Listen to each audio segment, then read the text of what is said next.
Hey there, folks. Welcome back to the Gamer's Grotto. Today we're going to be playing Discovery Tour Viking Age.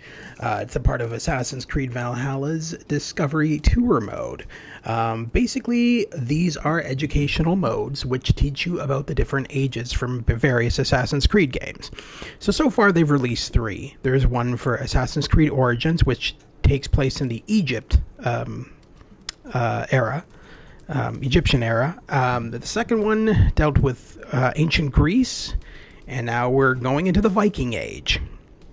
The difference between this one and all of the other ones that have been released is the fact that in this one it's more mission-based. So, as opposed to the other ones where it was basically like an interactive museum, where you wander around and historians teach you about the history. This one actually has you doing things. You're playing a specific character and you're doing things as well as learning about the Viking Age. So we're going to be hopping right into this and we're going to be exploring the Viking Age of Discovery Tour mode, Assassin's Creed Valhalla.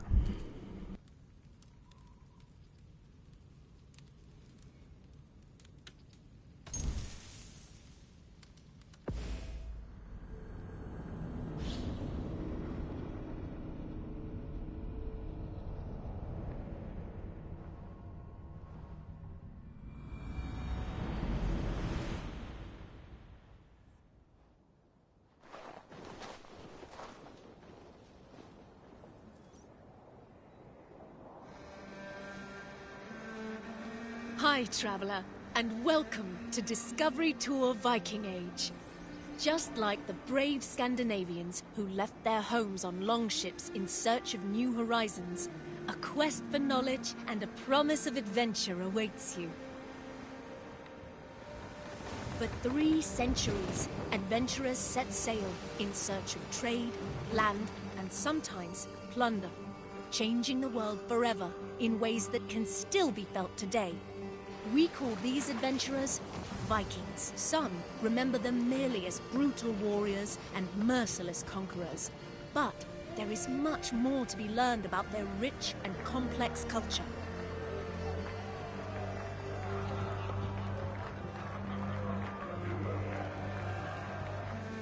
History will come alive for you through the eyes of those who lived it. Norse merchants looking to make their fortune, an Anglo-Saxon monk in search of his life's meaning, and even King Alfred himself. You will follow their deeds, both great and small, as they navigate their eventful time in places known today as England and Norway. But fear not.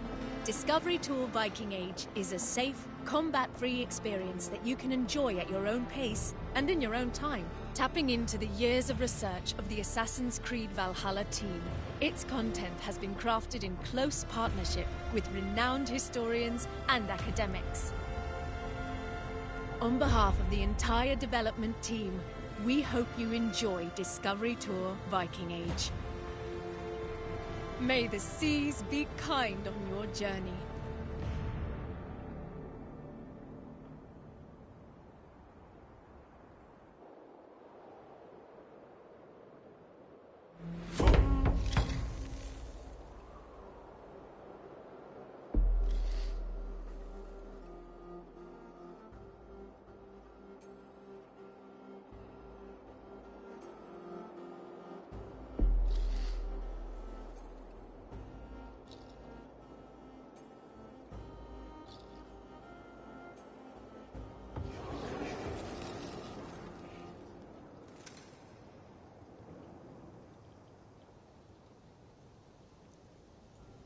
Your father would be happy to come to the farmer's company. You'll be off raiding for months, not years. Shorter than your trade routes even. The farm and I will still be here when you return. And return I shall. You had better, or I'll come find you. Trick, do you have any questions for me before I leave? No. I'll take good care of Gunhilda's reputation while you're away. I doubt she'll need help. but I'll be glad to know you're here all the same. Come, Thorstein. The market waits for no man. Coming, my love.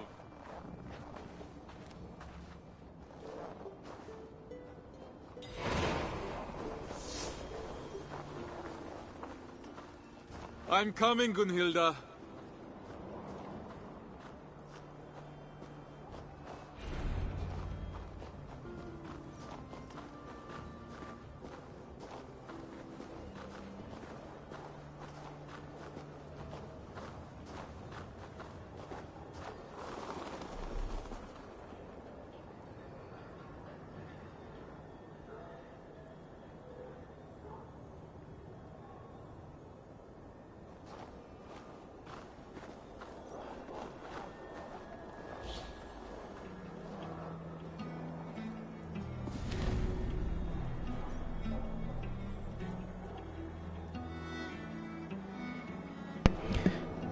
Stavanger.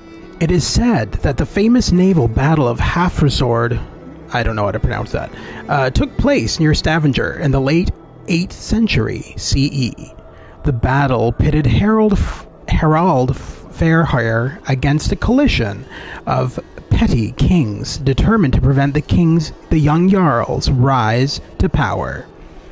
Among Harald's adversaries was a man named Kjotve, the Rich, Jarl of Agder. He was the inspiration for the despicable Kjotve the Cruel, whose actions in Assassin's Creed Valhalla launched the player on a quest for vengeance. To create Stavanger in Assassin's Creed, the development team drew inspiration from the trade market of Kalpang. Kalpang, pictured here, is located near the modern-day city of Oslo in Norway. Coddle him, my love. He's a grown man, not an errant child. Slaves talk, Gunhilda. If he returns to his family and says we mistreated him, I might find myself in a duel.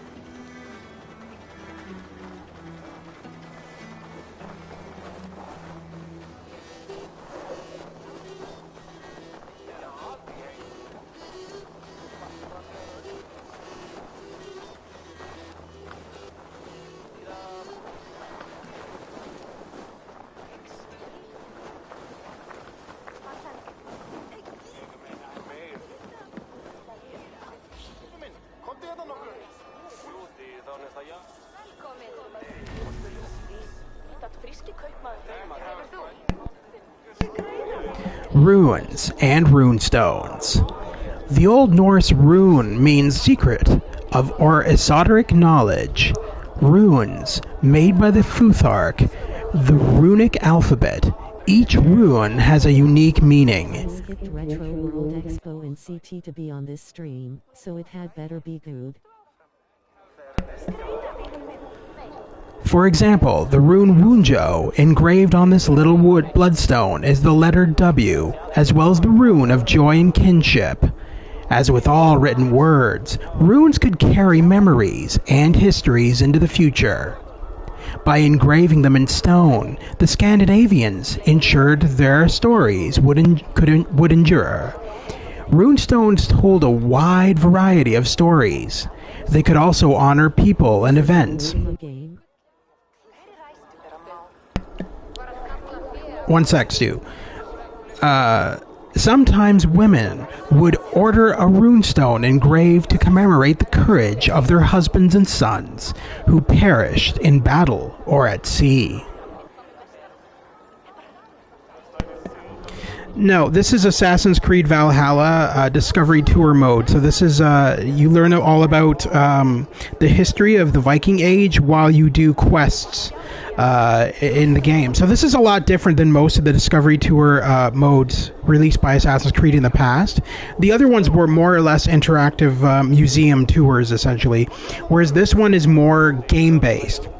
And so you have quests to do and things like that, but as well you have locations on the map where you can find out about the history of the Viking Age.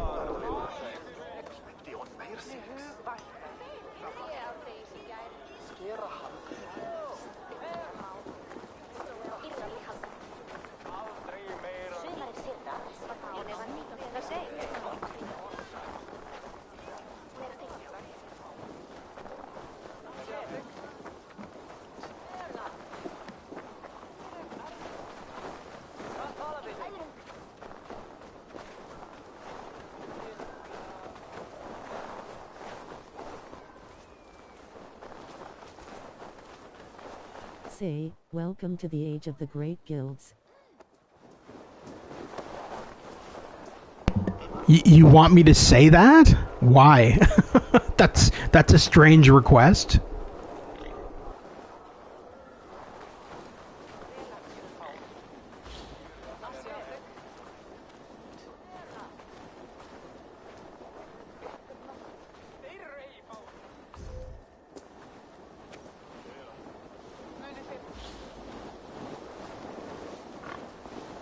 Stavanger, as with many cities in Assassin's Creed, I want to hear some voice acting.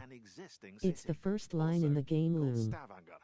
To reconstruct it, level designers and artists used maps, pictures and drawings by archaeologist Jean-Claude Gauvin as references, adding alterations for gameplay purposes. While not all the towns resembled Gauvin's drawings, some iconic details helped give a Scandinavian signature to the towns and settlements of the game, easily recognizable by players. Narrow streets, docks, and a salient longhouse in the distance, they all incite exploration and the need for adventure.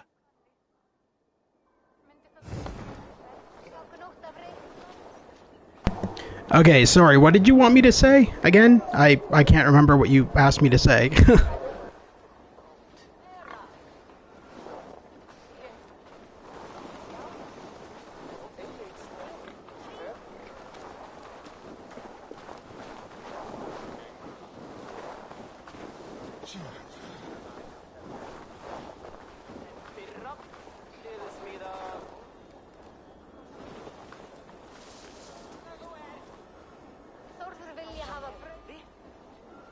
Welcome to the age of the great guilds. Welcome to the age of the great guilds.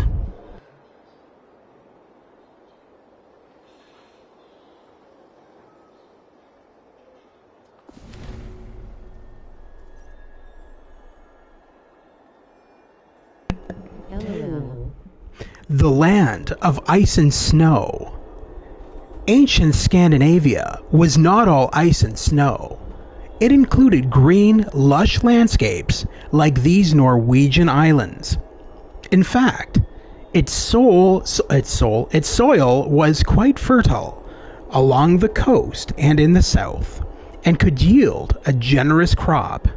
However, Scandinavian harvests did pale in comparison to those in the Frankish or Anglo-Saxon kingdoms, adding incentive for the invasion and settlement of those lands.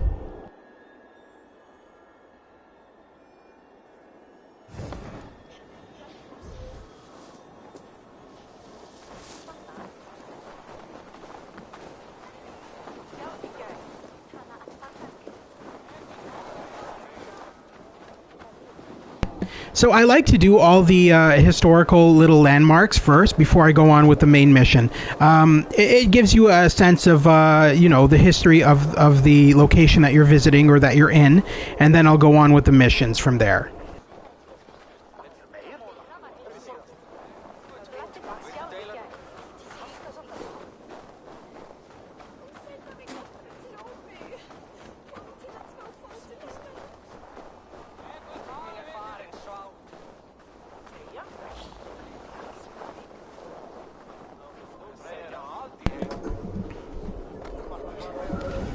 Fashion, a status symbol. Deep, richly colored fabrics were valuable. Rich colors meant that the material had been dyed more than once. Because dyeing was expensive, wearing colorful clothing was a sign of wealth. Some colors were intended specifically for high society. According to archaeologists, blue fabrics were often worn by the very wealthy. Jewelry was another sign of social status. The more expensive the jewelry, the wealthier its wearer. Dyeing is pretty expensive, but living is even more expensive. That's true. Living is pretty damn expensive. The size, material, and quality of pieces of jewelry determined their value. Silver was the most common metal in jewelry. Gold would have been worn only by very wealthy individuals. Colorful glass or stone beads were also prized fashion accessories.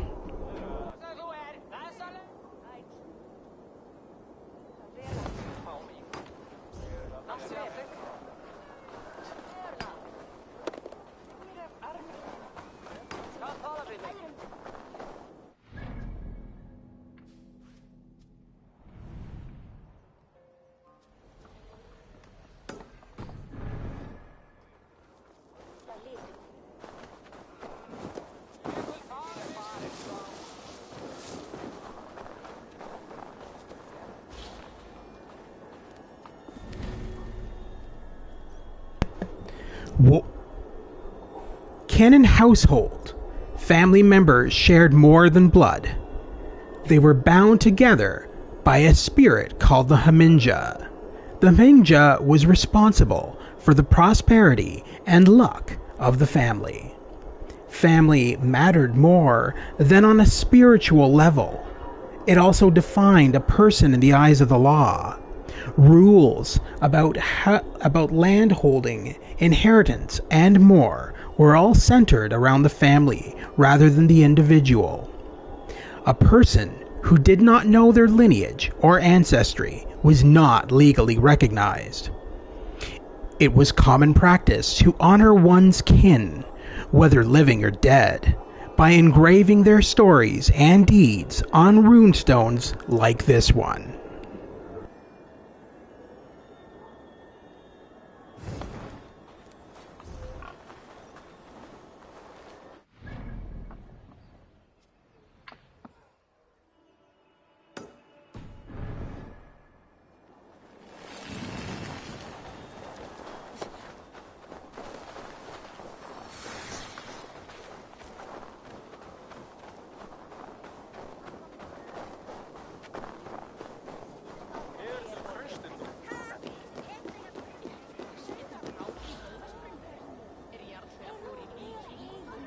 Every detail matters when designing a main character. Personality, backstory, mannerisms. Eivor the Wolf-Kissed must have a noticeable scar, and tattoos to represent past events, beliefs, and clan affiliation. A mood board was made with various references from Mad Max's Furiosa to Major Motoko Kusanagi in Ghost in the Shell, which allowed concept artists to create compositions, silhouettes, shapes, and concepts. Then the character modelers designed the details, hairstyles, tattoos, outfits, and even leather stitching, while animators focused on body movement and facial expressions.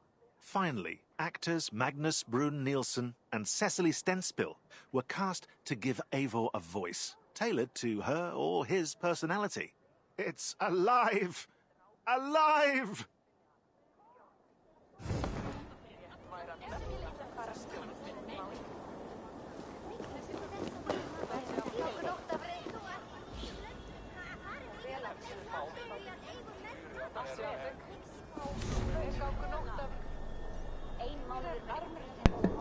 The Thing or Assembly.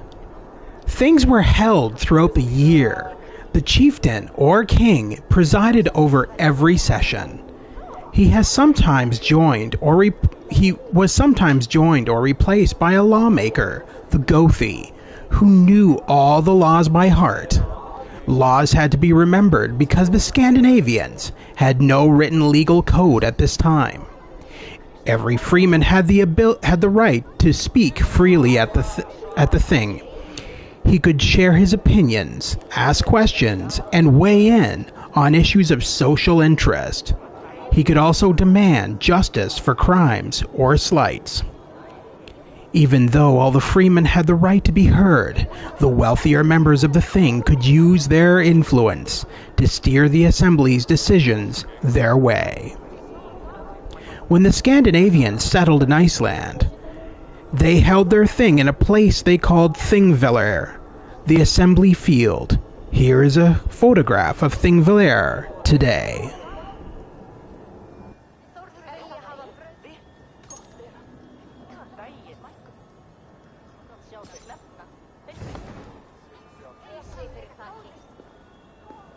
This is so educational and profound.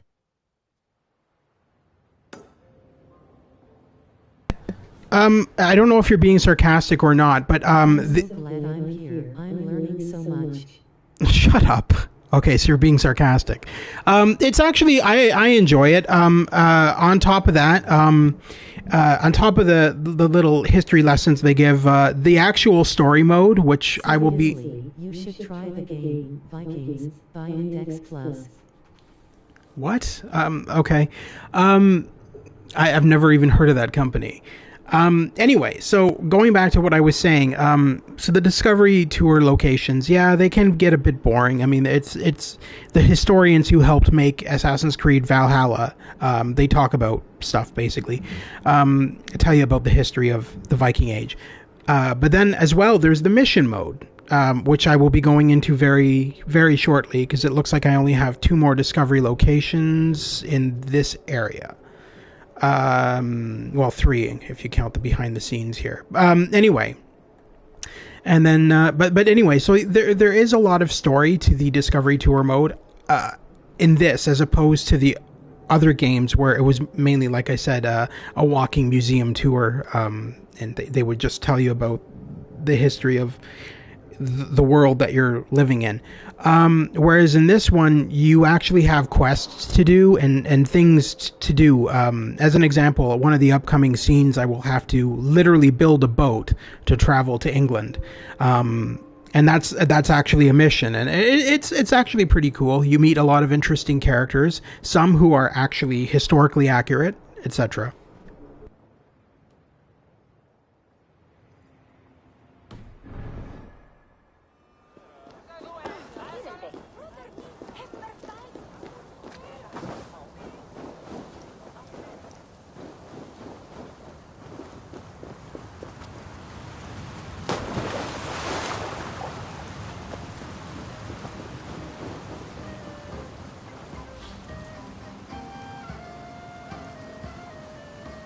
Music is at the core of AC Valhalla's experience, defining territories and moods.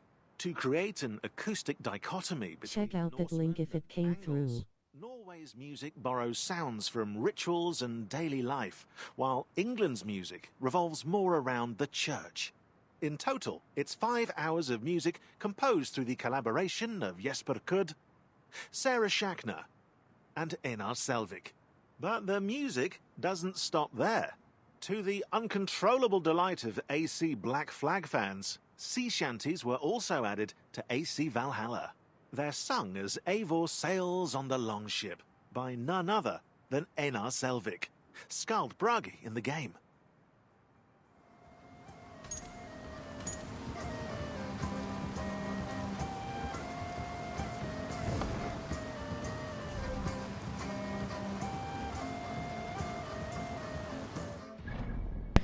Yeah, I actually don't think that link came through. YouTube is fussy like that when sending links in live chat.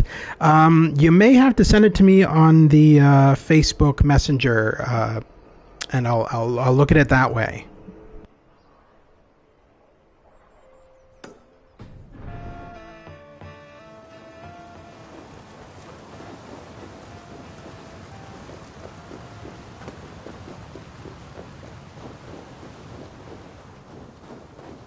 Done.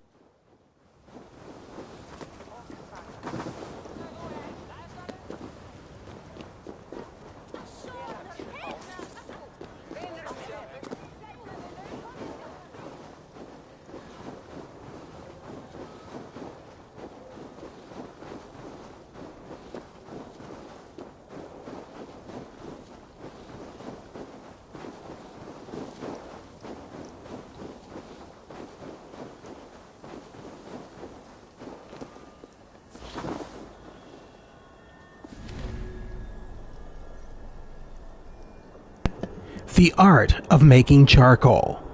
When burning wood is exposed to oxygen, it turns to ashes instead of charcoal. To prevent this, the Scandinavians covered their fire pits with turf, cutting them off from the air. This ensured their supply of fuel. Here is a modern recreation of this ancestral technique.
Haminja, a family spirit.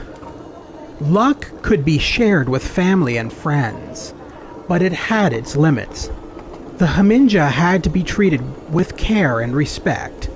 If a person or a family behaved badly, their luck could turn and their prosperity end. Legend said that the Haminja often appeared as a giant ghostly woman, like this one created in concept art.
No duels until you've worked on your swordsmanship.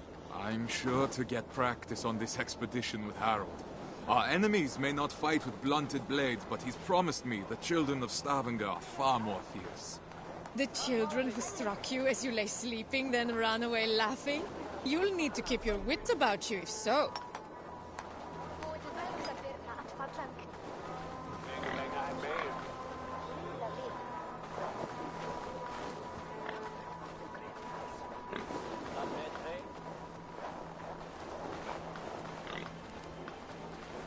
Is Gunhilda packing?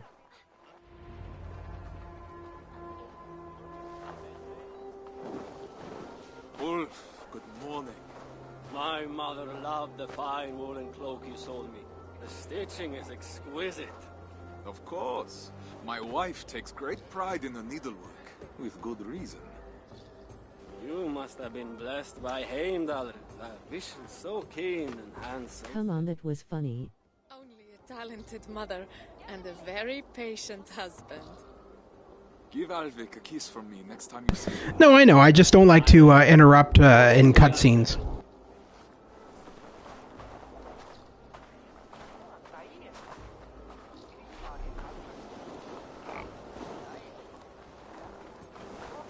Just think.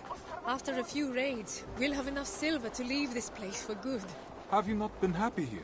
With you, I would be happy anywhere. But Stavanger is small. Too small for the grand... Ulf is a great name. And why not? Even a worm may one day hold up the sky. Come. Mikael has promised to aid you in my affairs while I'm at sea. You'll have plenty of time to dream... So is Alf. Yeah! Give it to her, Willie! Ulf. Olaf, I think someone is choking.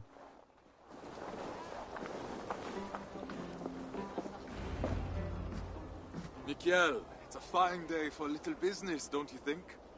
Get away from here, Thorstein! I won't be seen dealing with an oathbreaker! A what? Keep your voices down. On what grounds do you base this outrageous claim? That is for you and Bjorn to discuss!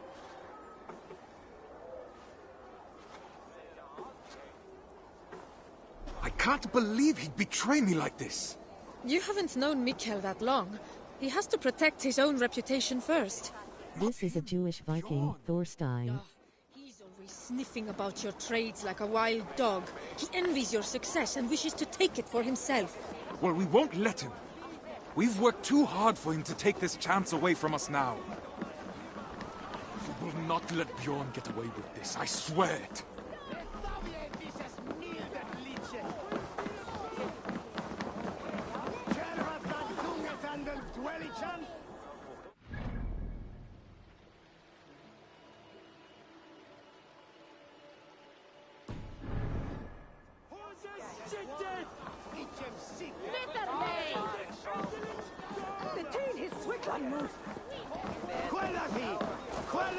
Bjorn! What have you done?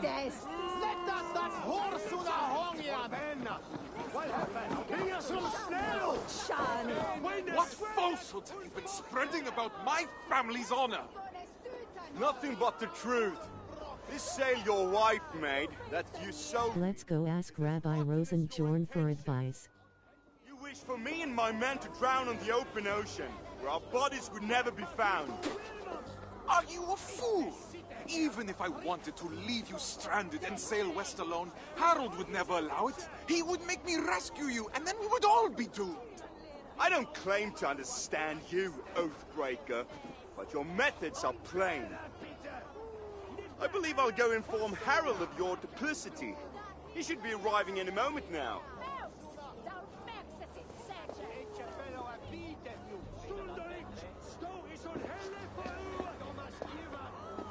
My love, that is no work of mine. I know. This was done by a hand far coarser than yours. Yeah. Well, your wife is plain. You cannot let him accuse you in front of the assembly. No chieftain would ever take you on again. I will not see my parents starve because of Bjorn's lies. Then I must gather evidence and bring his falsehoods to light. I will speak with the wives, to rally them to our cause. And I will pray to the Hamminja for guidance. Our ancestors will give you wise counsel, I'm sure of it. I'll see you outside the assembly. Go swiftly, my love. If I were an impulsive wolf, why would I hide the sail? These crates came from North. No local wears them. You should go to synagogue, Thorstein.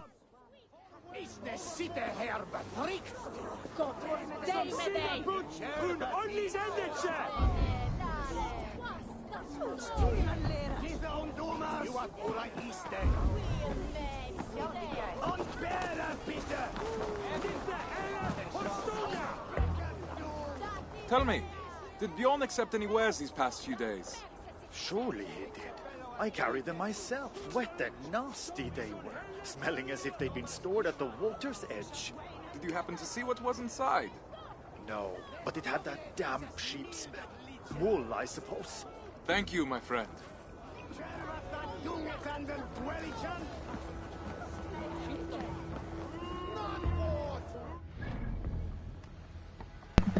The synagogue, really. Yeah, I don't think those exist here.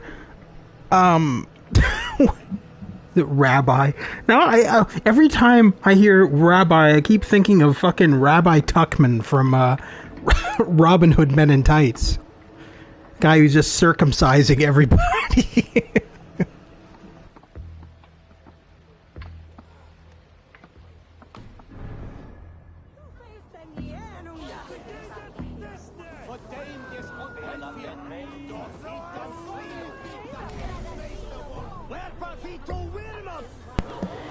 The Phelag, or fellowship. The English word fellow... Yes, that was Mel Brooks. Yeah, he played Rabbi Tuckman. I take your little thing, I put it in here, I snap it off. It's so stupid. Anyway, the English word fellowship came from the word felag. Felags were formed for a number of reasons, including building a boat or funding a sea ship. A married couple could also be referred to as a felag. A felag was like a second family. Each felagi, or member of the fellowship, protected his companions and their interests. If a felagi was killed, one of his fellows would avenge him, take care of his funeral arrangements, and honor his memory by immortalizing him in a runestone. This runestone was erected by 3 surviving members of a felag to commemorate their partner, whom they called the most unvillainous of men. Wow. This just went somewhere else quickly? Jesus Christ. Oh my God.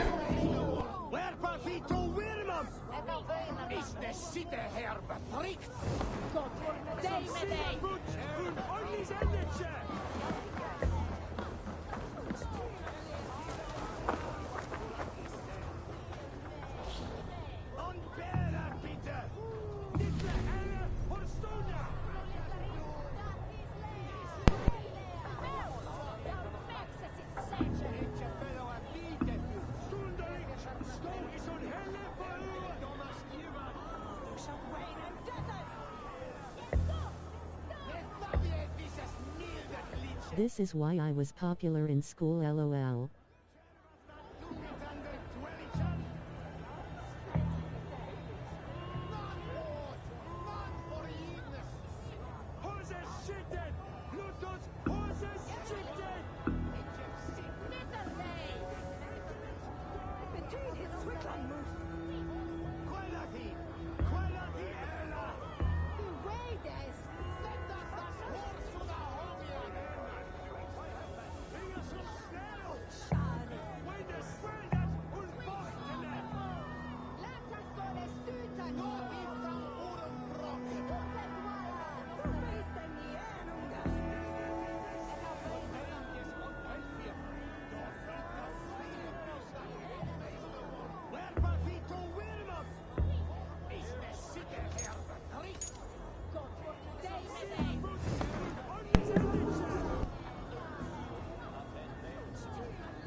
That is Gunhilda's stitching.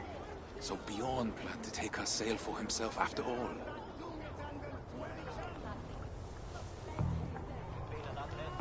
It will need to be more than my word against Bjorn. I'll need people to vouch for me as well.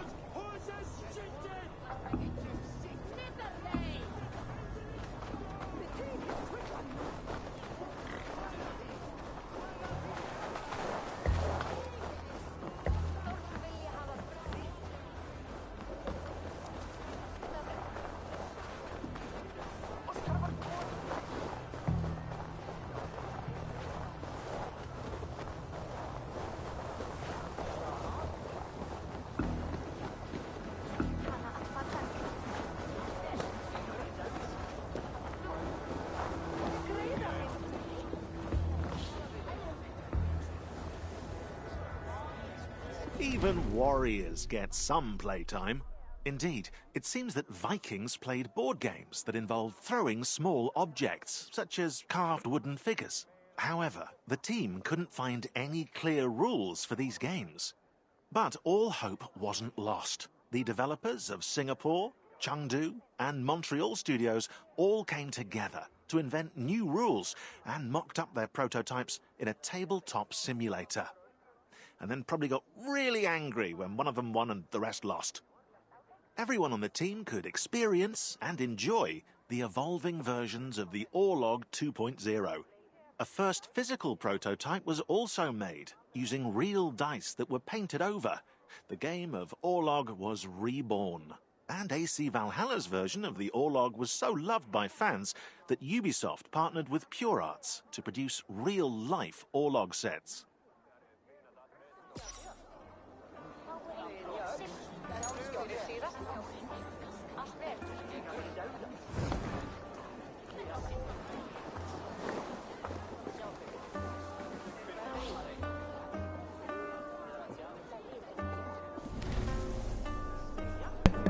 Games and sports.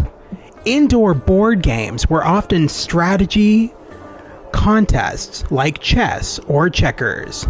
In the game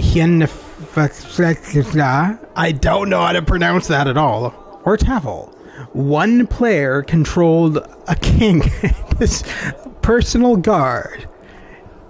He had to survive against the other player's group of attacking pieces, who were placed around the four sides of the board.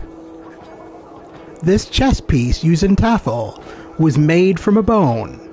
Pieces could also be made from other materials such as wood, tooth, and walrus ivory.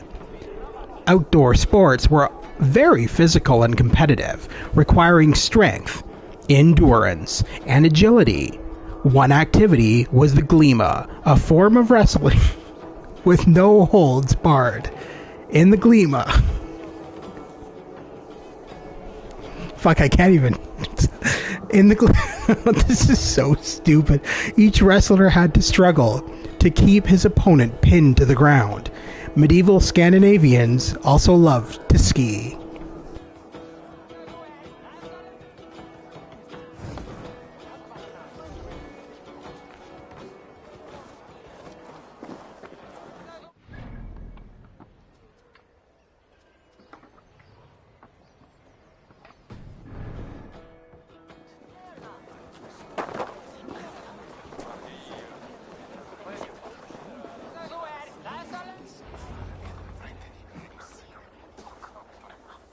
Friends, neighbors, listen to me.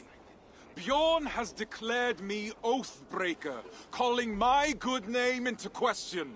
We saw the sail. It would have torn in the first gust of wind.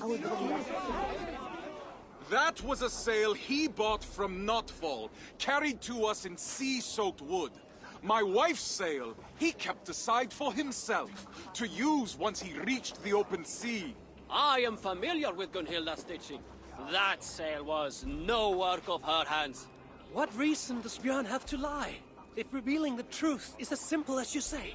He hoped to turn Harold against me, to keep me from tomorrow's expedition, to hide the truth until I had already been exiled. If you care, for we who will travel with him, this insult cannot go unanswered. He would endanger his crew for a petty grievance.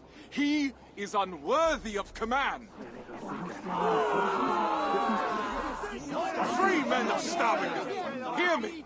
We must inform the Assembly. We must inform Harold Jarl. Only then will our safe return be assured. Are you with me?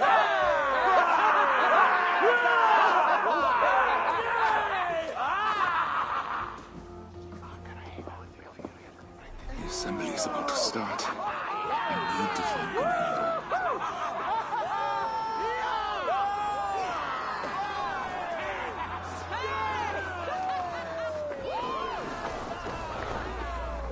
Gunhilda. Again, that reminded me of the scene from Robin Hood Men in Tights. Good sirs, lend me your ears!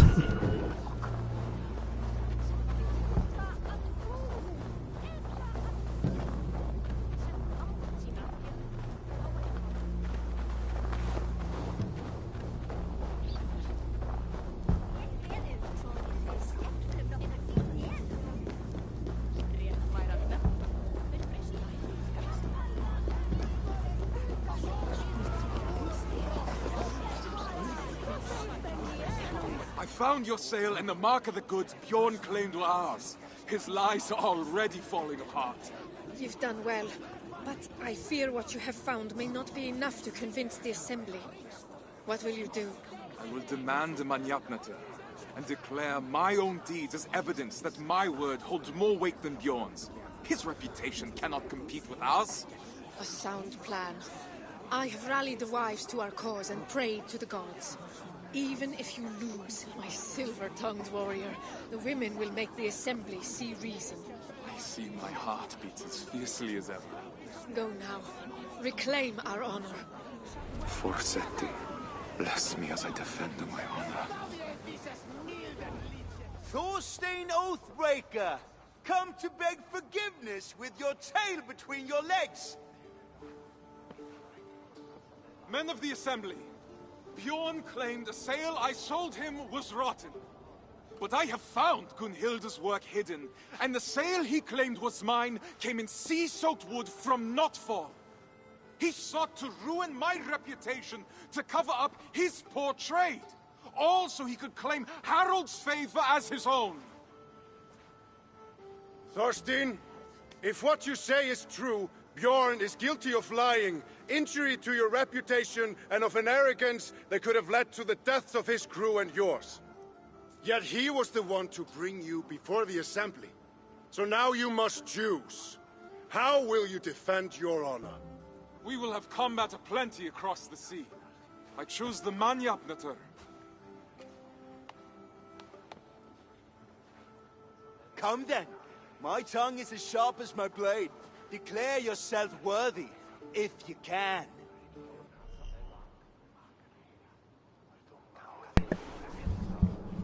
Verbal jousts. During the duel, listen carefully to what your opponent is saying. Select the most suitable and accurate answer within the available choices to win the duel. But beware, you only have a limited time to answer.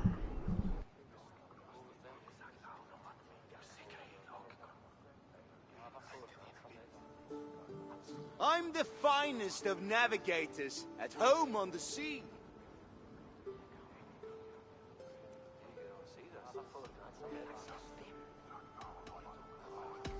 If you're so at home, then it's where you should be.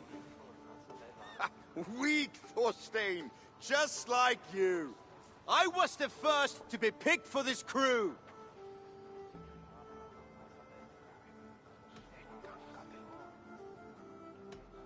And Harold sought me when he already had you. How can he believe you are the better choice? You're playing him for a fool. You're a liar, a thief, and a braggart, a pest!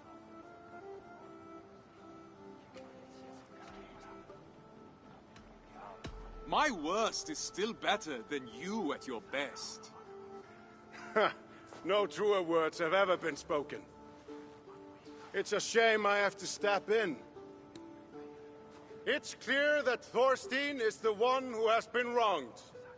It is my suggestion that Bjorn be removed from my expedition and exiled, never to return.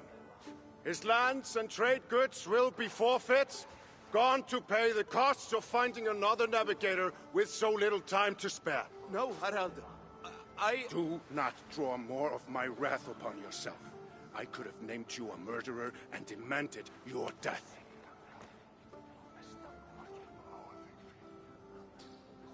What say you, men of Stavanger? Do you accept the terms put forth by Harald Jarl? We choose exile. Exile. Exile!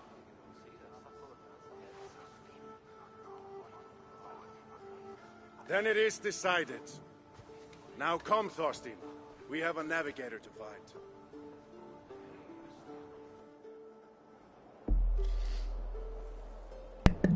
Thorstein's reputation is restored, as is his position in Harold's good graces. Bjorn, sentenced to exile, no longer poses a threat to Thorstein and Gunhilda's honor.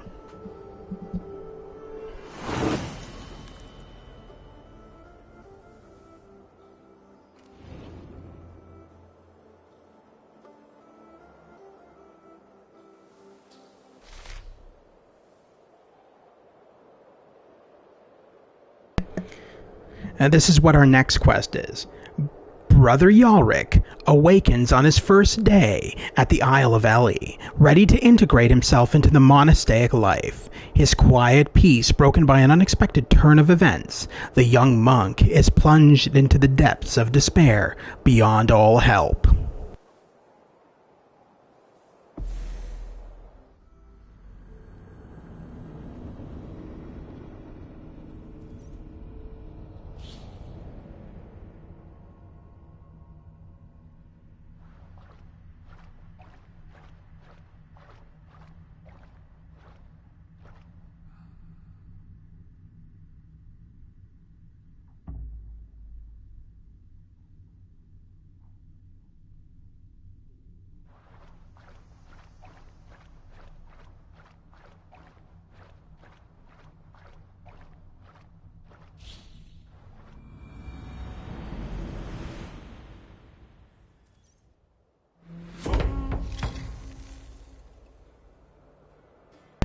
Through faith and fire, Brother Yalric begins his first day as a monk in the monastery on the Isle of Ely. Unaware of the ebb and flow of power, Yalric has only one goal: making a good first impression.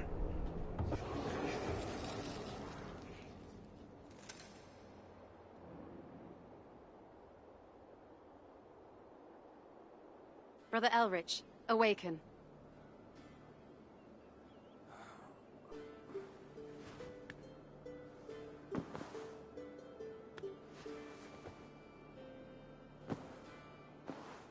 I'd best not keep the abbess waiting.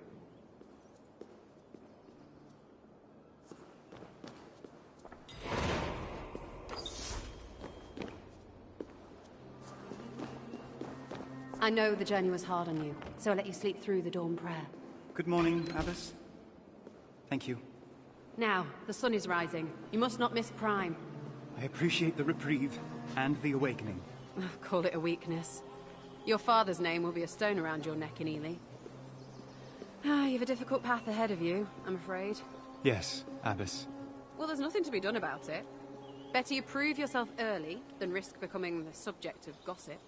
I would, abbess. You may break your fast in the kitchen to the others once your prayers are concluded.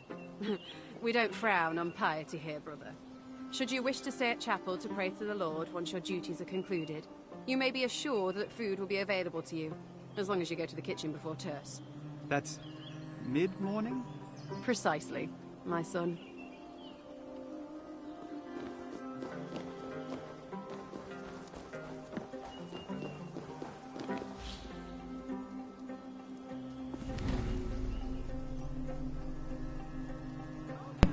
Medieval Christian medicine. Early medieval people believed demons and elves were to blame for some diseases, and would seek supernatural cures for them. In some cases, ailing patients would be prescribed a religious remedy. They would be encouraged to fast, pray, or go on a pilgrimage, a religious journey. The pilgrim in this illustration has traveled to the tomb of a saint in the hope of being healed. One could also seek help from the saints, holy figures marked by their closeness to God. It was believed that saints could grant miracles and heal the sick. Christians could seek out something a saint had worn or touched, add it to a mixture, drink it, and hope that the saint's miraculous powers would do the trick.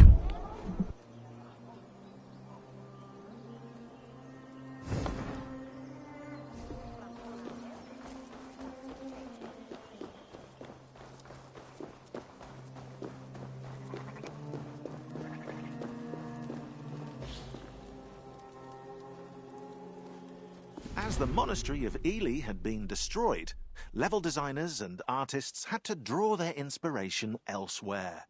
More specifically, from the Saint-Martin du Canigou Abbey in France. Despite the construction being 2 centuries older than AC Valhalla's time period, it offered interesting architecture for the players to enjoy, atop a hill for great scenery, a cloister to clear the perspective, and the bell tower to provide an iconic viewpoint.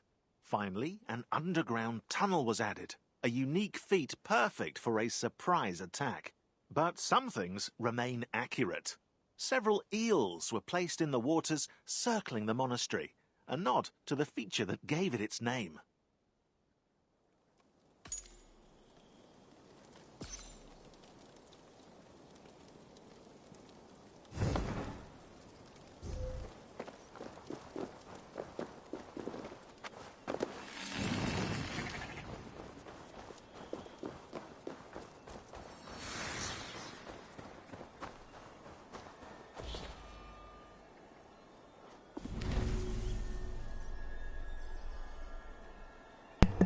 Raiding the monasteries. Medieval Scandinavians may not have seen their attacks on monasteries as different from any other raid. New in town and unfamiliar with Christian institutions, the Vikings might not have been able to tell a monastery apart from any other building. There's another reason the monasteries might have tempted the Vikings: their location. As pictured here, monasteries like Findisvarn were often built close to waterways. Much to the horror of monks and nuns, this left them very exposed to Viking raiders who traveled by boat.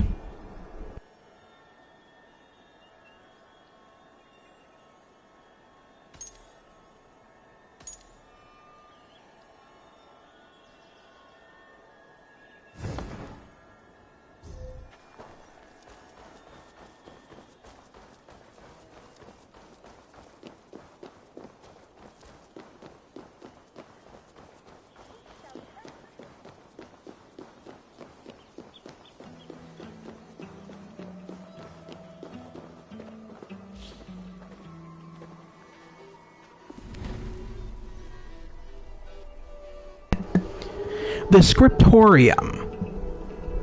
In the Scriptorium, surrounded by parchments and quills, monks and nuns known as scribes worked by the sweat of their brow to create, copy, and illuminate texts.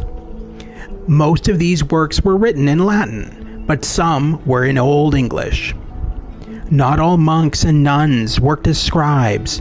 While all of them were taught to read and write as part of their monastic education, only the most gifted and meticulous went on to work in the Scriptorium.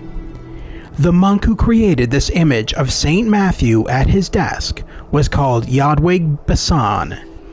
He was chosen to be a scribe because of his talent and precision as a writer. Jodwig's portrait of Saint Matthew depicts some aspects of what scribes' working environment could be, with the chair and the inkpot at the corner of his desk.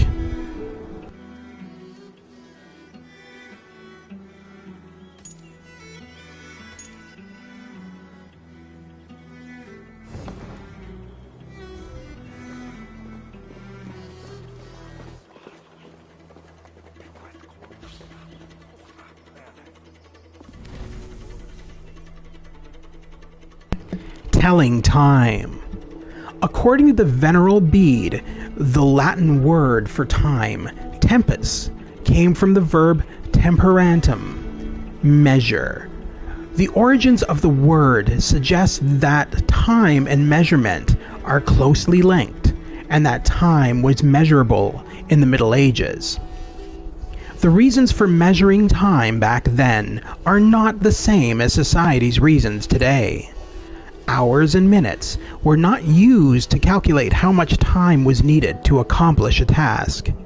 The schedule of the day was mostly determined by the course of the sun in the sky.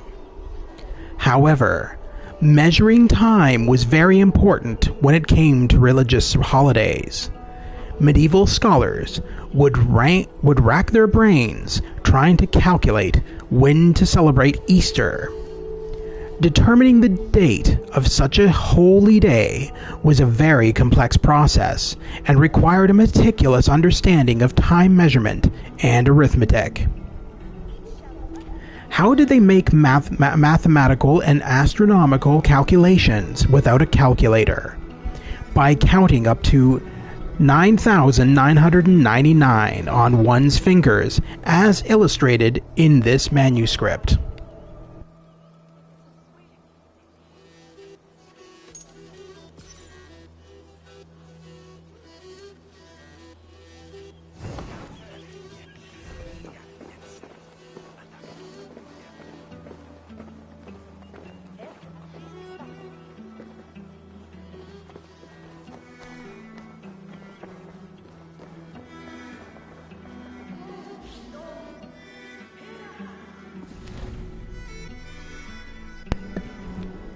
The four humors. The humor blood was connected to the element air. Blood was thought to control someone's happiness and cheerfulness. Yellow bile was connected to fire. It drove a person's anger and impulsiveness. Black bile was connected to earth. It brought out melancholy and anxiety. Last but not least, phlegm, connected to water, was responsible for self-control and apathy. A person's humors could influence their mood and behavior. Sad all the time? They might have too much black bile. Angry at the slightest thing? Too much yellow bile. The theory of the four humors shows how medieval scholars saw the world as deeply interconnected. As seen in this 15th century diagram, these thinkers understood humans to be a microcosm of the entire universe. Every element in existence could be observed within a single human being.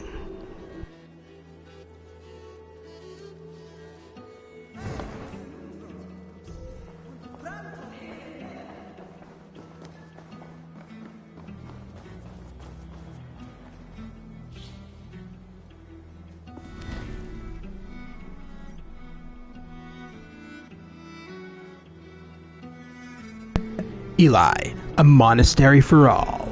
The founder and abbess of Ely was Queen Ethelthilrith of Northumbria. She was also known as Etheldreda, Audrey or Edeldreda.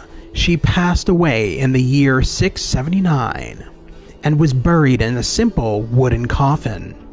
Years later, the coffin was opened so her remains could be moved to a new marble sarcophagus.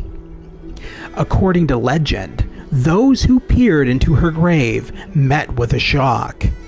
For despite having been dead for years, Ethelred's body showed not a single sign of decay. The incredible preservation of her body was seen as a miracle, and Ethelred was declared a saint. This illuminated manuscript highlights her sacred status through the use of gold. Gold, seen here in St. Ethelred's robes, frame and more, symbolized sanctity, importance, and direct connection to God.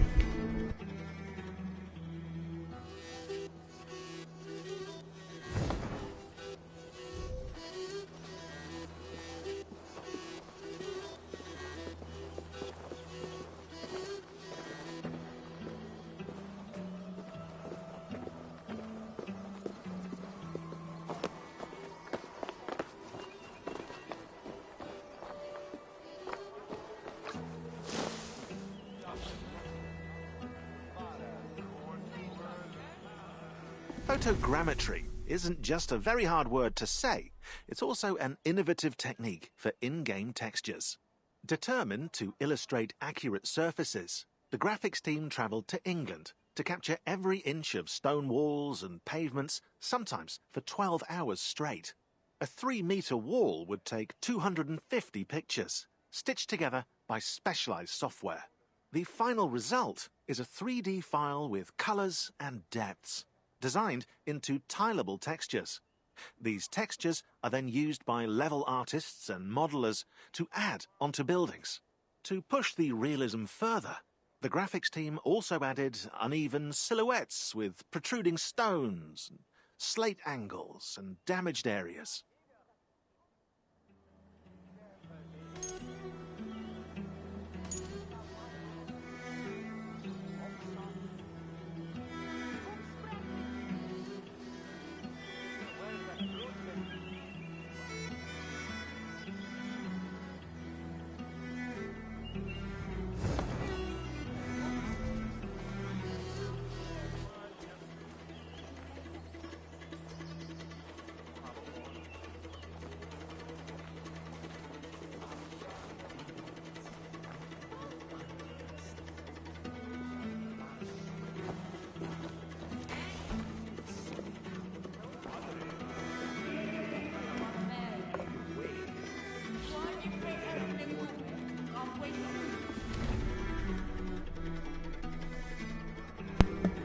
A strict diet, eating and prayer were thought to purify the clergy and to strengthen their will against demonic temptation.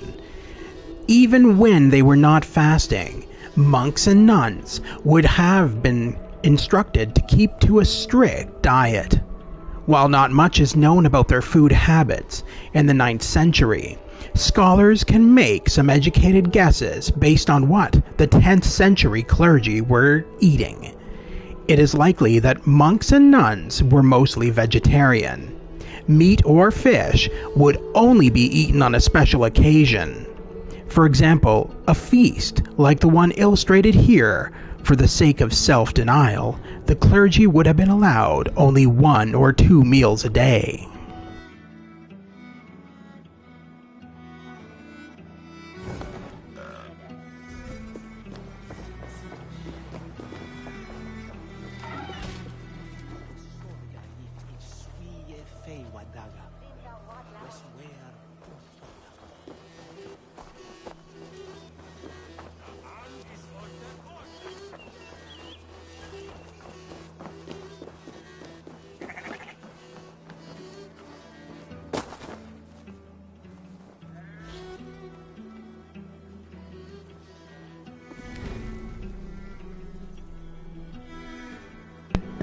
Parchment, made to last.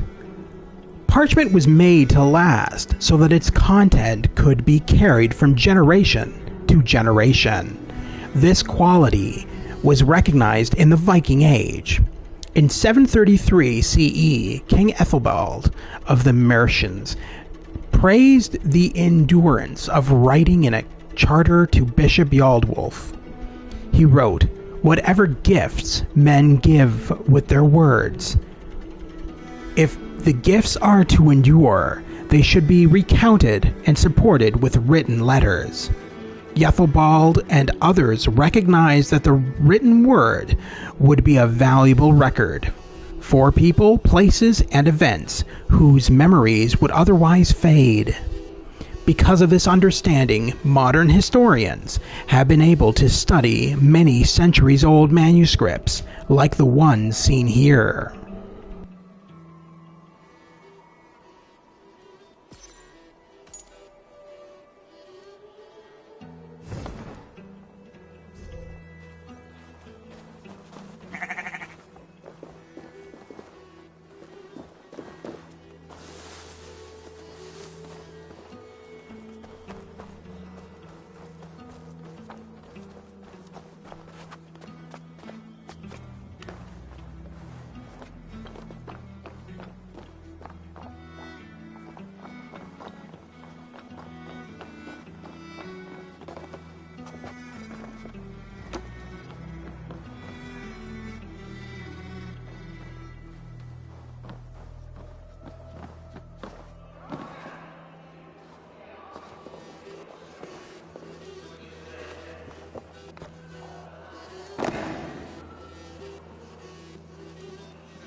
Relics and saints. According to the Church, a saint's connection with God granted them miraculous powers. It was thought that they could help answer prayers, heal the sick, and advocate for the faithful on earth. Even medieval churches encouraged worshippers to believe that relics helped to access the saint's power. Christian pilgrims traveled far and wide to see and touch the sacred objects, hoping for miracles, filling the churches and bringing business to the town. The practice of revering and petitioning saints and their relics was known as the cult of saints. Because of their popularity, relics were placed in special containers to protect them from wear and tear. These were called reliquaries. As seen in this image, they were often made from precious materials. The most important and sacred relics would be held in a church, where the clergy controlled who could visit them. While the Discovery Tour wished to depict the value and sanctity attributed to a relic, the journey of the Winchester reliquary in our game is fictitious.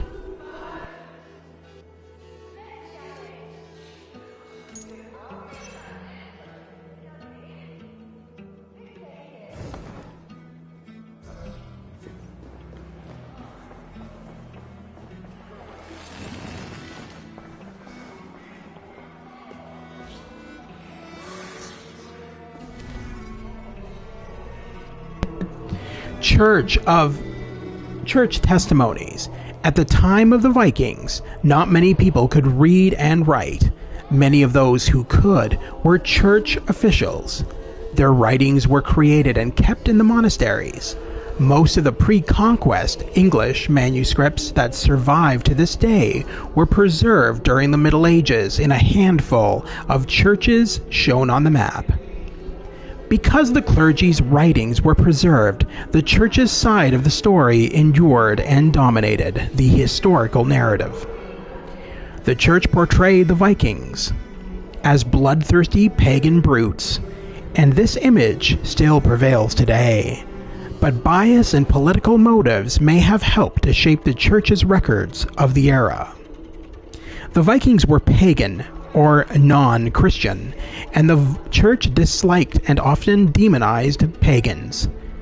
The Vikings who would raid monasteries were a hated threat to the church's wealth and to the safety of its people. Furthermore, by portraying the Vikings as ruthless murderers, the church helped to drum up a resistance to the invaders. The testimonies of clergymen would be helpful for Anglo-Saxon leaders fighting the Vikings. The more bad publicity they gave the enemy, the more effective propaganda it would be.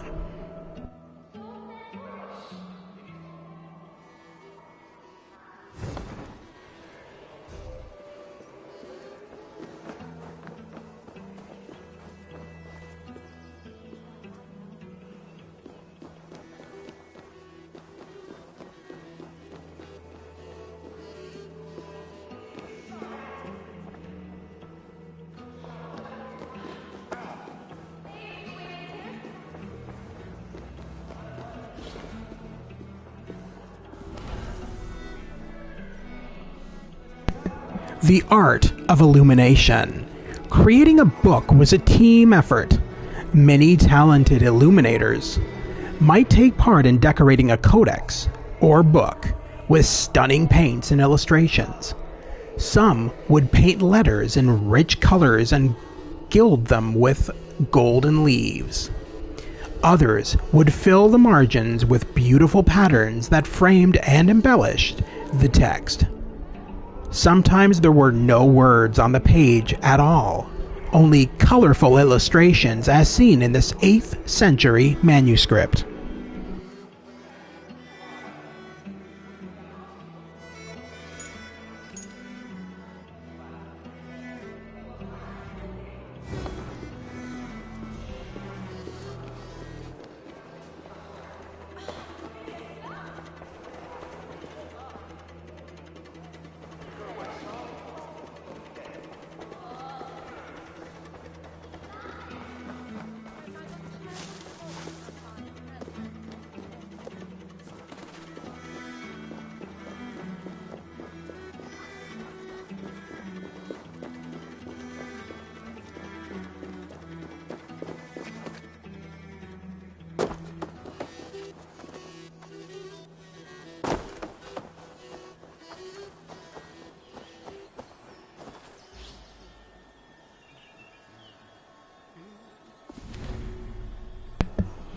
a life of prayer. Working the fields, chopping trees, weaving textiles, and gardening were all in a day's work for a monk or a nun. Some even kept bees, as seen in this illustration. These tasks were a form of prayer. Hard work was a way to commune with God, but keeping the monks and nuns busy wasn't just to teach them humility or self-sufficiency. It was also a way to keep them out of trouble.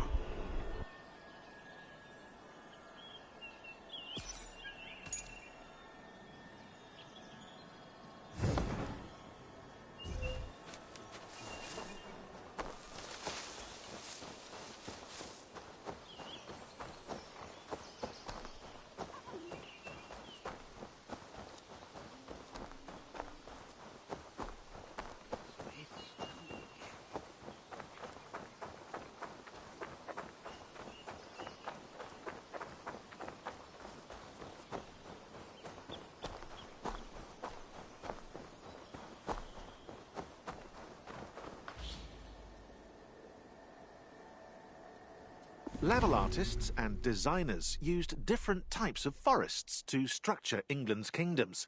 Oak trees, ivy and rowan in Wessex, heather fields, Scot pine trees, moss and willow trees in East Anglia, beech trees, bluebells and autumnal birch trees in Mercia, and tundra bushes, western gorse, dead and frozen trees in Northumbria.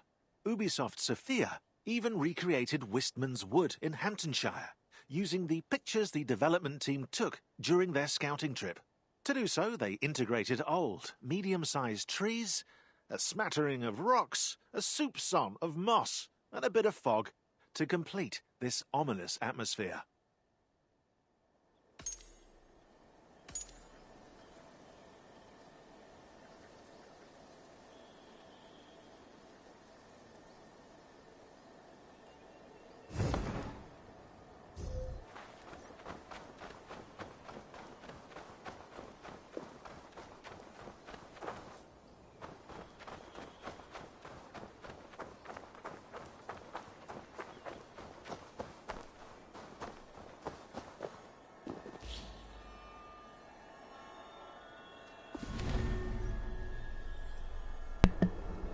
Magic and medicine.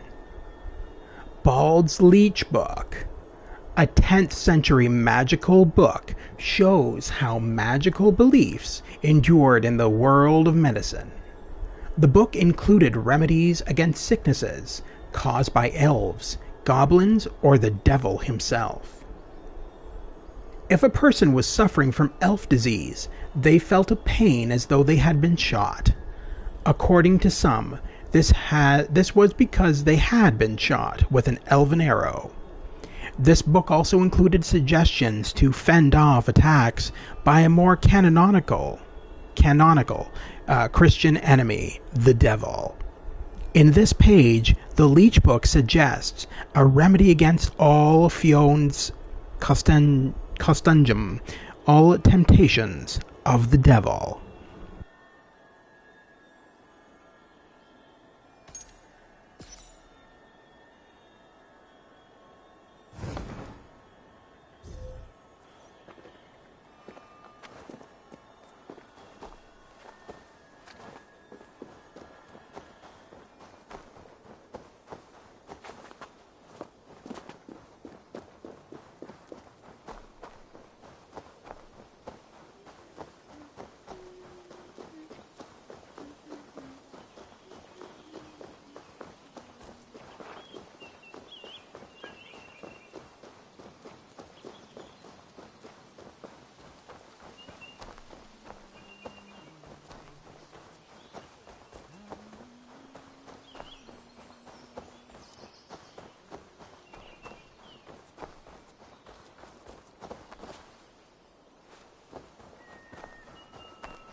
Honeymoon referred to the Scandinavian practice of giving newlyweds a moon cycle's worth of mead.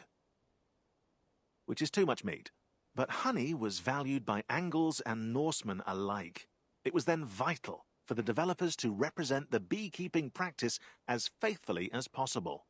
Depending on each region's real flora, fields of flax seeds, poppies, and heather were designed and implemented by modelers and level artists. The flowers used as a seamless way to guide players through their environment. The beehives, seen from afar, also act as a natural marker. You might say a beacon. And are surrounded by NPCs collecting the honey. Sorry about the beacon thing.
I must not miss Prime. Yet the scriptures... These scriptures are there as a guide, I think.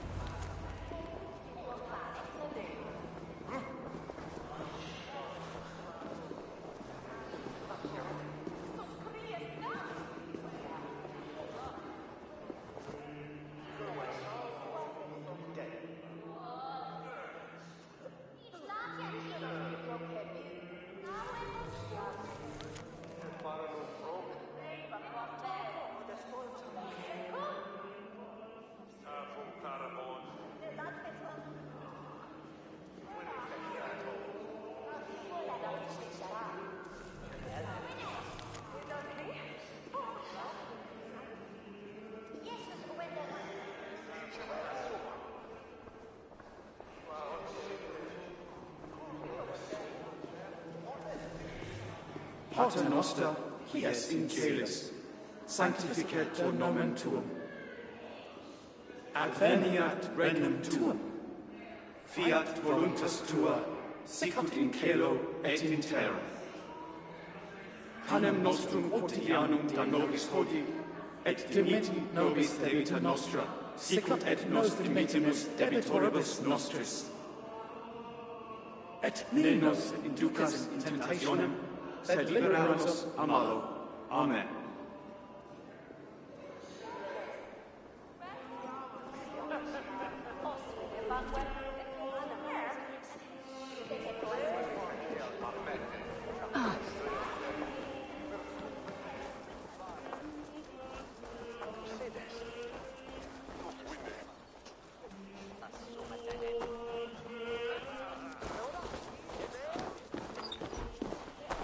Time to eat. And there she was an adult. And then...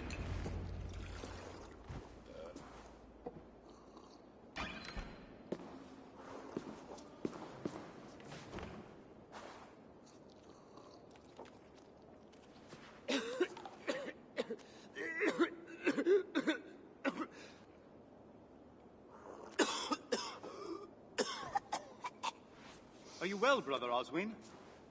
We must have silence at the Lord's table.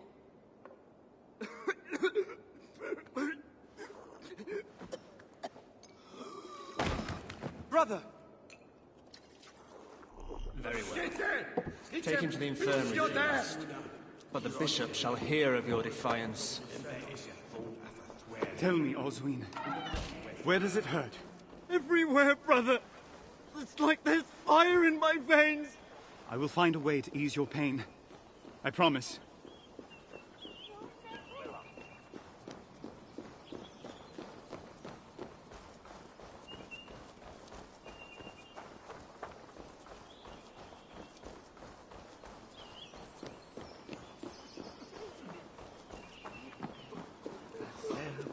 I must find the monk in charge. Father Bertwald, was it? I hope you can treat that patient yourself. God, in his infinite wisdom, only gave me 2 hands. The patient speaks of fire in the veins, Father. An uncommon ailment, and one I don't know by heart. The scribes often copy remedies in the scriptorium. You may be able to find something there to aid you. But if not, Sister Winifred will be able to help. Yes, Father. Scriptorium. Right, I remember where that was.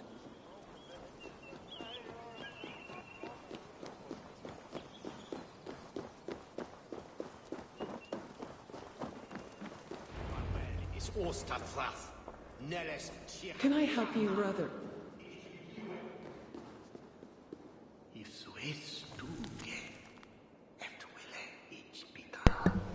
Yellow disease. The sudden growth of humor, either red, white, yellow, or black.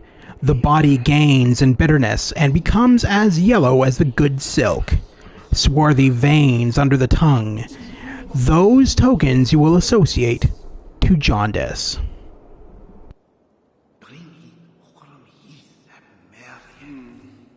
No.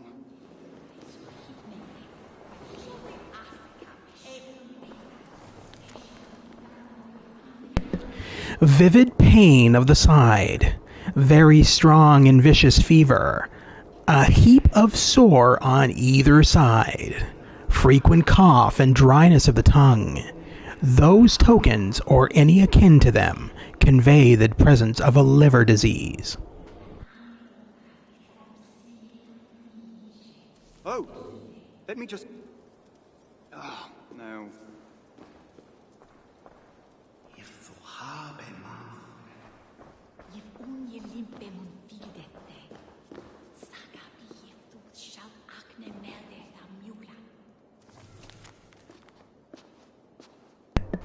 Blood flux. Clasps in the upper part of the belly or in the nether. Mickle, sore, and inflation of the inwards.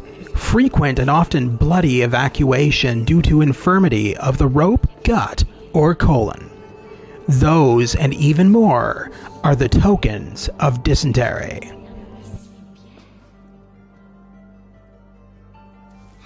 No.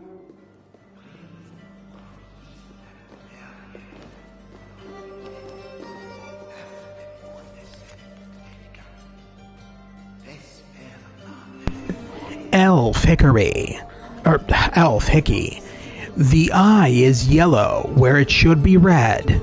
For a man, a yellow blackish facial look. For a woman, a livid red countenance. Those who are among the tokens of devilish affliction and elven mischief. No luck. I'll have to ask Sister Winifred. Sister Winifred! I've looked but can't find a remedy. Tell me, what is the cure for fire in the veins? A dire challenge indeed. Ox's recipe for pain should aid us here. You will need double brewed ale, honey, feverfew, and wormwood. Though with the raids nearby of late, and the early first frost, you may have trouble with the latter. Is there anything that can replace it? Well, I have heard that dust from a relic can have miraculous properties. We're blessed here in Ellie to have several. Perhaps, if you gather some, the saints will intercede on your patient's behalf. Thank you, sister. God bless you. Double brewed ale, honey, feverfew, and the dust of a relic. Should be simple enough. Is it just me, or has anyone else noticed that some of the NPCs literally sound like they're just not voice actors? They literally sound like digitized voices, and they sound horrible. Like that one nun, oh my god, You must go to the, like, oh my god, it just sounds terrible. It sounds like they couldn't get all the voice actors in time or something. I don't know, but it just sounds so robotic. It sounds like Siri's doing a voiceover.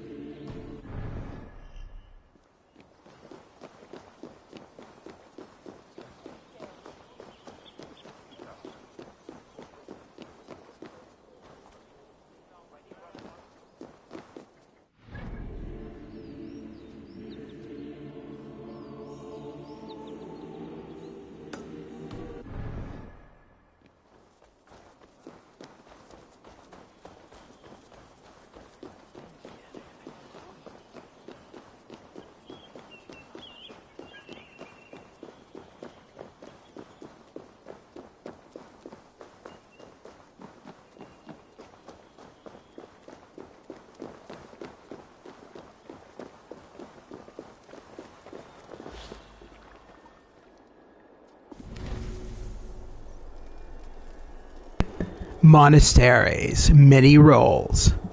Monasteries served many purposes and needs. Pilgrims and other visitors would arrive seeking spiritual guidance, medicine, education, and more.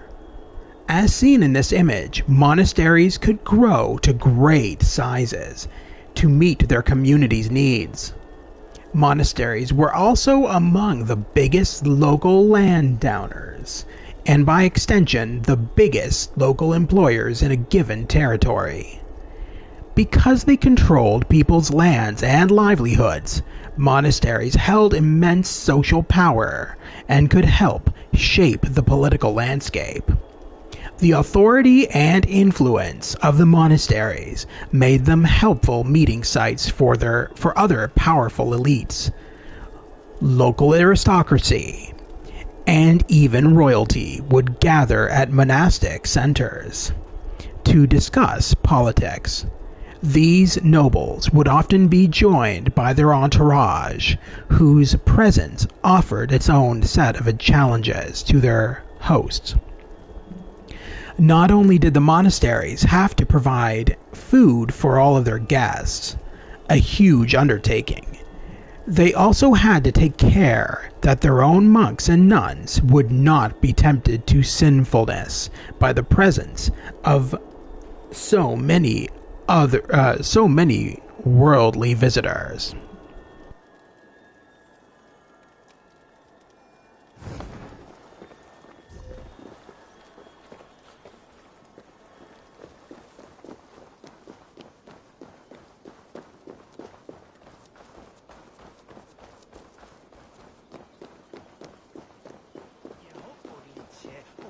They might have ale in the kitchens.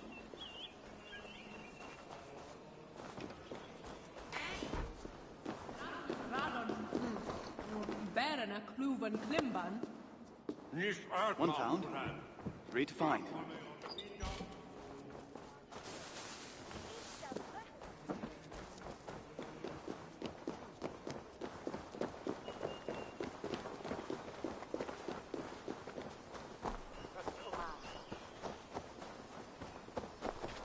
Let's talk like a nun for a second.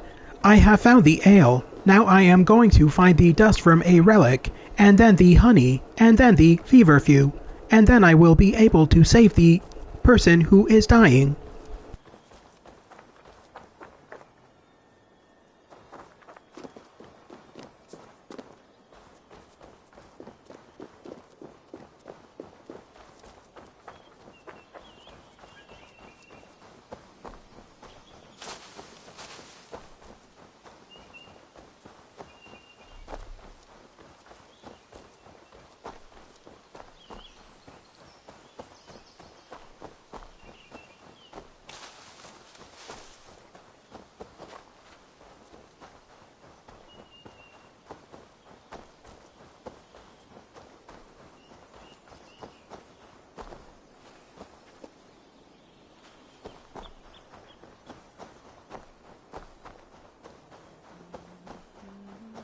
Feverfew grows best in full sun.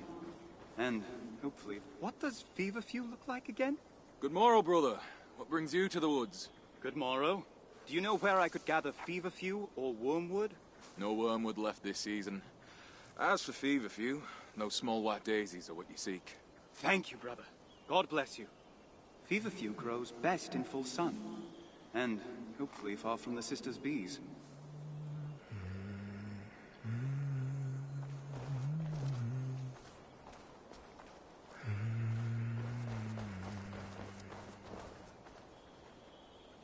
That's two.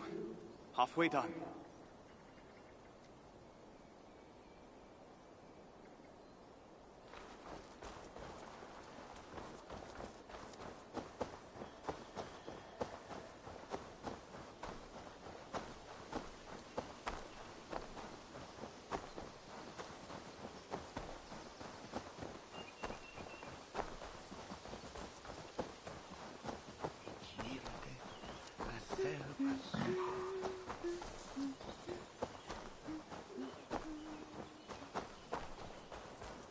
The nuns had set up to gather honey round here. Do I just take it? Or... Careful, brother. You wouldn't want to get stung. The bees jealously guard their golden hoard. I need honey for a remedy. Can you help me? Of course. Take the honey from the table. I'll gather more for the abbess. Thank you, sister. God bless you. Take the honey from the table. I will gather more for the abbess. Oh my god. I really hope those are just voice actors and not just... I've actually already beaten the Discovery Tour mode, and this is the only location that you hear those voiceovers in. So it's almost like they couldn't get some voice actors at the last minute, and so they just used digitized voices. But it sounds fucking terrible. It literally sounds like fucking robots. If you're trying to make a game that's historically accurate, fucking hire voice actors. I don't care if you have to delay your Discovery Tour mode a tiny bit. It's a fucking free DLC. I don't care if you have to delay it a tiny bit, but don't use fucking Siri voices to play characters in a historically accurate game. Like, come on. It just sounds fucking horrendous. I feel like I'm talking to a fucking GPS.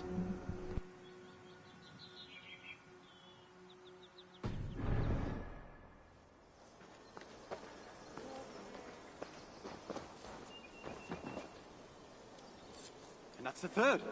Now for the last.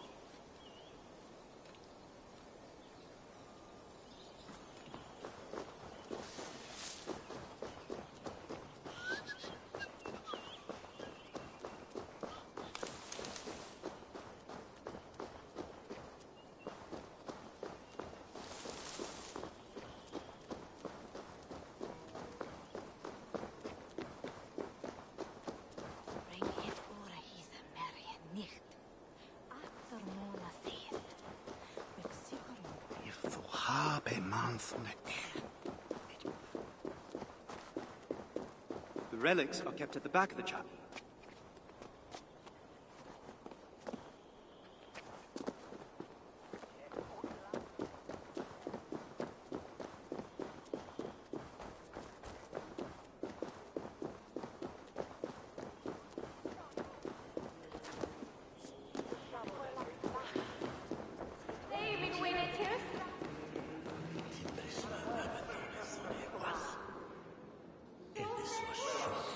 I have everything I need. Now to mix it.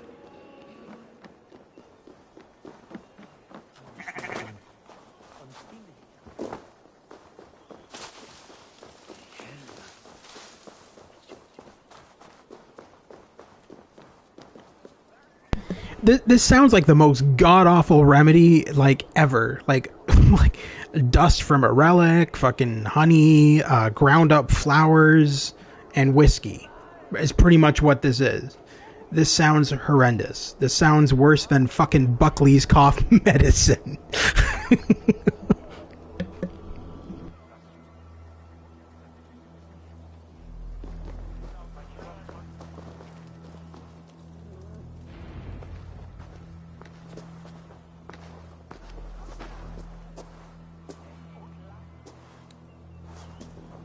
Sister Winifred brought me the recipe from the scriptorium.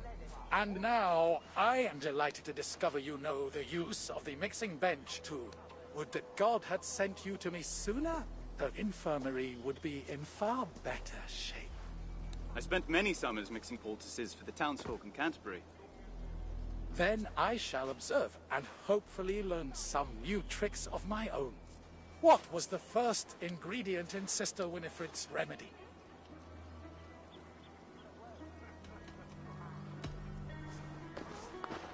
The first ingredient is double brewed ale. Which two ingredients did you gather in the forest?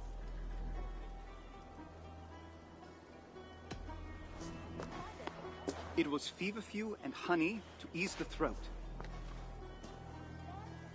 What did Sister Winifred suggest you substitute for the final ingredient?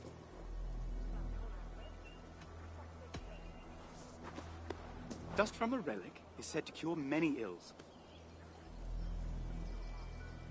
There. Done.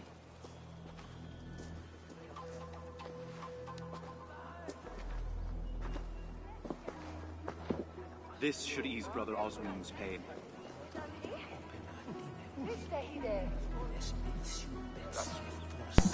Dust from a relic, honey, fucking alcohol, and what? And ground up flowers. Yeah, that'll ease him, or it will kill him. It's one or the other.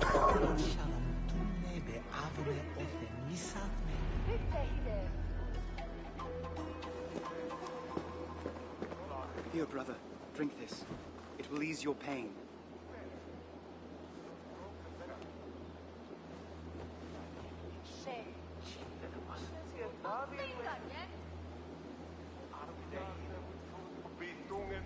Thank you, brother.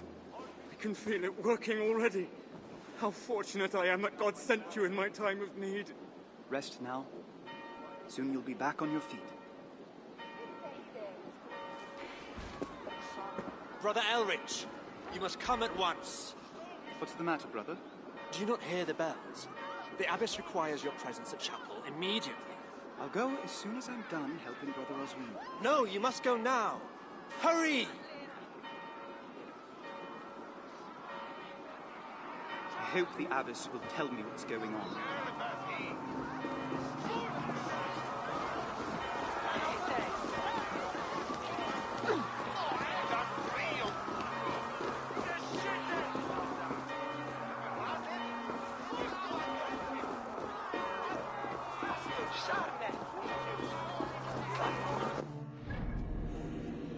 I'm sorry, what's that? One of your monks are dying? Oh, I don't care. Do you not hear the bells? Leave him to die. Give him your stupid medical cure and let him die. Go to the church. The goddess demands it.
Abbess, what is happening?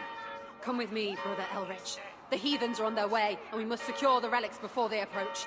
Then we shall all flee together? No, brother. The others prepare to fight. Collect the reliquary, please.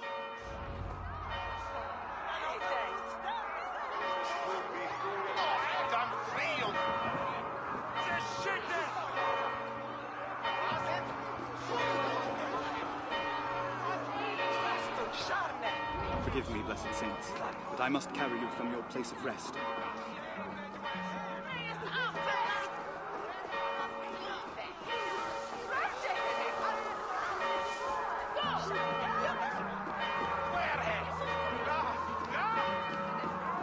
Abbess, don't leave me!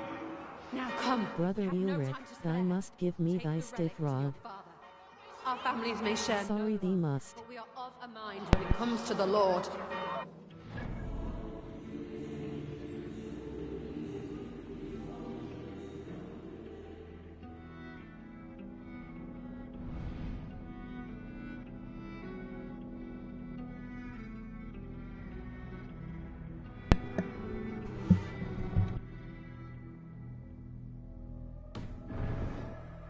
That man is a stranger to me. As was our Lord Jesus Christ when he died on the cross for our sins. I think I broke the game, lol. Unexpected hands, brother. Now, follow quickly.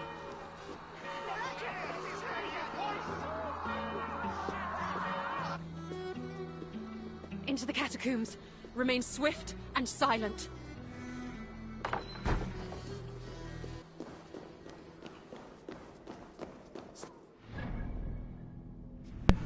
I don't know if you heard me. Oh, basically what I'm saying is we are taking the nuns' sex toys to prevent the Vikings from finding them.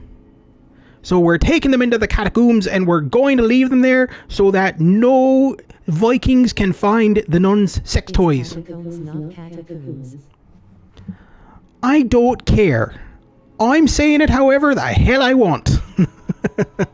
Anyway, yeah, so you missed a bit of my commentary because I think you fell asleep or something. I don't know. You stopped talking for a while. But some of the dialogue in this game is horrendous. It feels like they couldn't get voice actors in time, so they used digitized voices. And that is sheer laziness. Slightly smiling face. Nah, it's fine.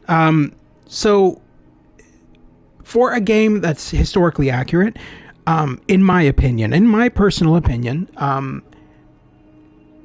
not casting every single voice in the game and just using digitized voices is sloppy.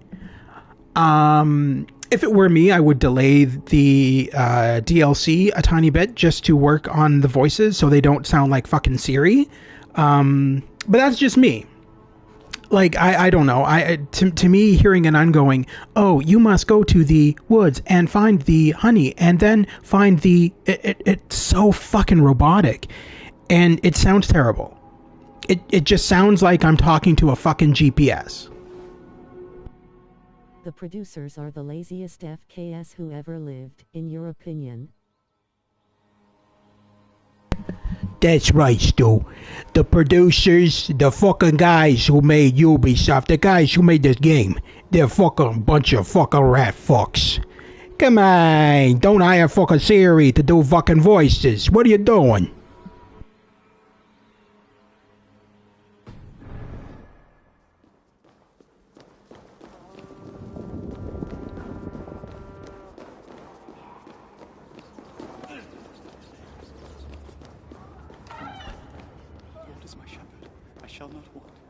He makes me to lie down in green pastures. He leads me beside the still waters.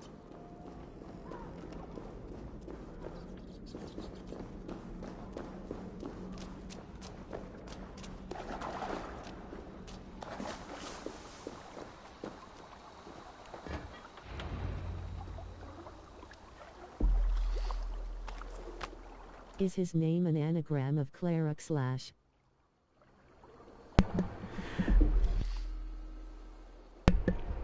To reach King Alfred's court, he will have to cross Viking-ravaged lands and pray he is not defeated.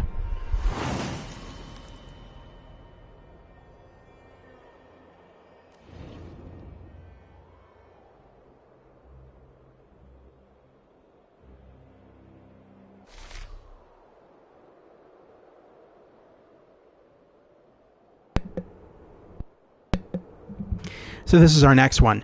Thorstein. King Alfred. It's King Alfred. Thorstein returns home after 5 years of raiding. Reunited with his wife, he wants nothing more than to sail west and build a life with her. But to do so, he will need the support of Harald, who may not be willing to let him leave.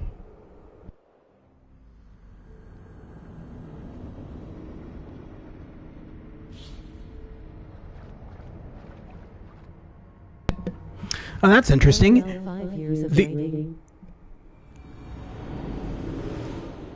I don't know. I'm not a Viking.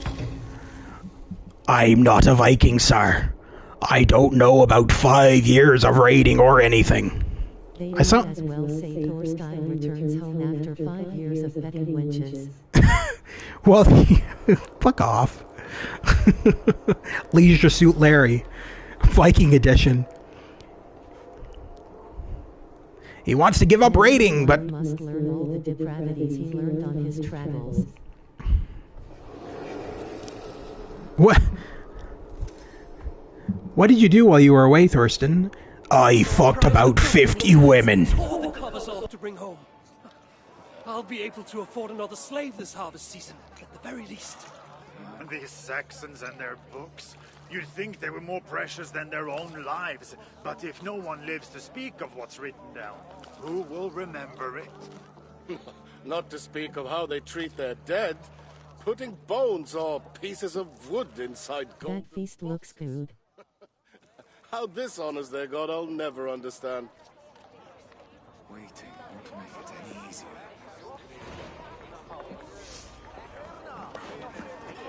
Thorstein!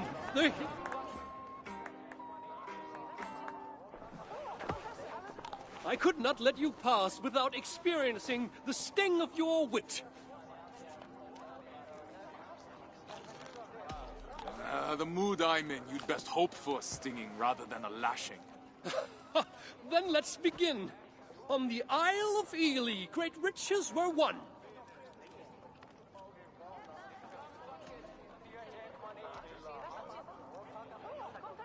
A victory some of us wish were undone. Oh, intriguing and well spoken. I've heard of your legend, your grace and prowess.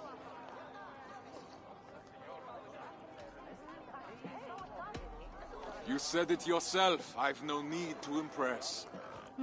The merchant with the silver tongue strikes again. It's a shame Harald Jarl outshines you so brightly.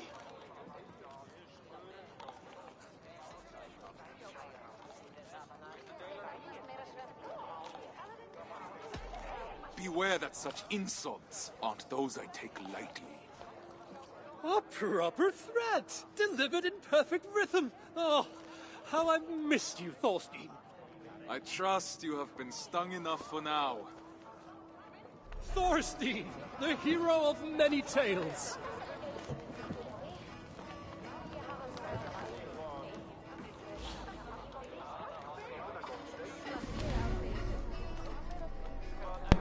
Keeping allies close. To hold on to his power, a chieftain had to keep his companions happy. In other words, wealthy. Whether by trade or by war, Norse leaders needed to get their hands on loot and riches to redistribute them to their allies. This was how they kept their companions in line. A sword like this one might have been given by a wealthy leader to a trusted ally, or one whose loyalty he wanted to endure.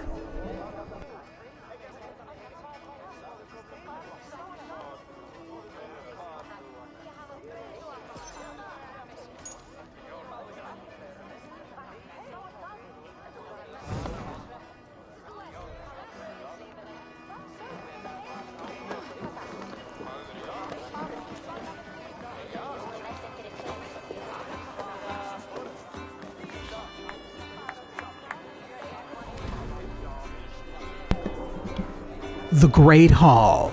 The Great Hall may have been its own building, like the one pictured here, or a large central room in the chief's longhouse. The hall was at the heart of the community. Deep bonds were created, transformed, and sometimes broken under its roof.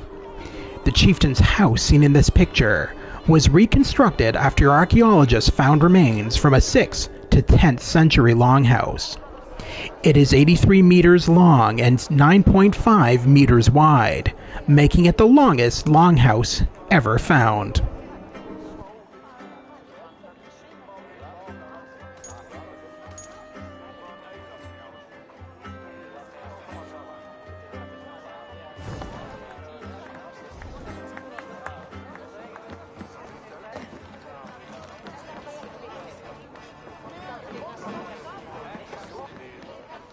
Thorstein! You've been far from our shores, but never my thoughts. There's something I must say, my Jarl. So formal. Did the crossing scour our friendship from your mind?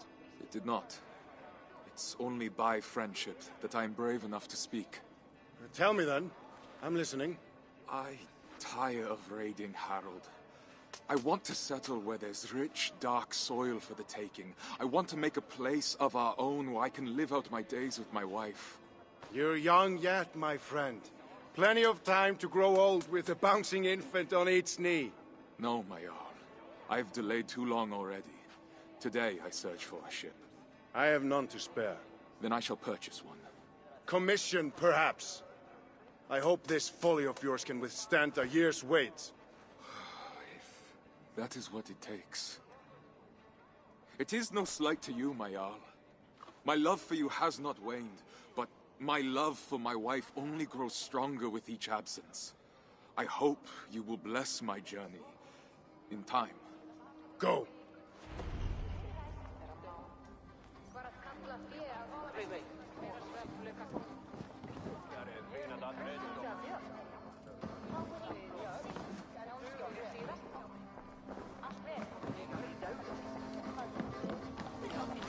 He needs to find better winches.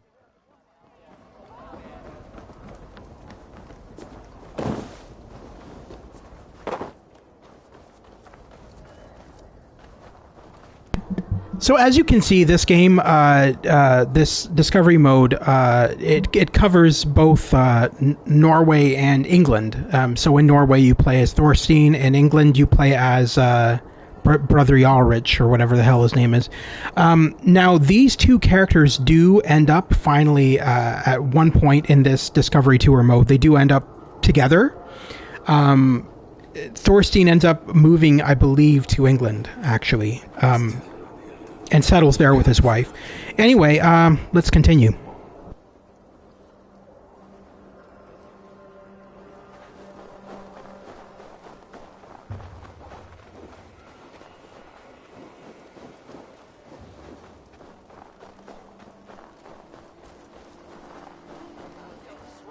Why did they decide to make the Viking Jewish? I thought most of them followed the Norse gods. I don't know if he's actually Jewish. I just figured you were joking when you said that. I don't think he's supposed to be Jewish. Maybe he is. I don't know. I don't remember it being mentioned that he was Jewish, though.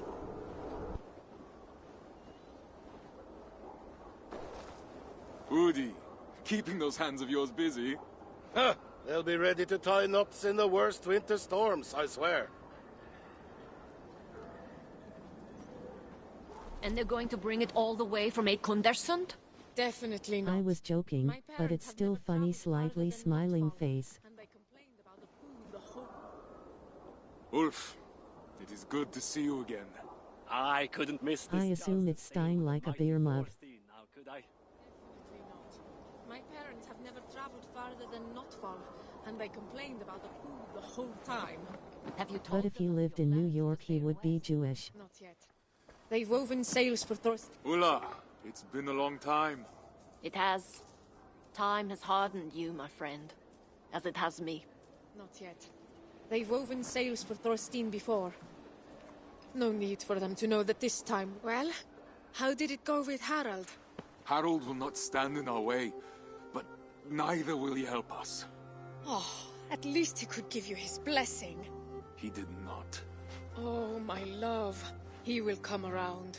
His love for you flows deep, but its pull is as strong as the tides. I see you've made good on your promise to find us traveling companions at least. This group of good-for-nothings, they're only here as ballast. Hola, long time. Do you miss my 2 meters? It's a good start, but we will need more men. And the navigator. I know. I've gathered a list of names already. Ah, my lady Stjarna.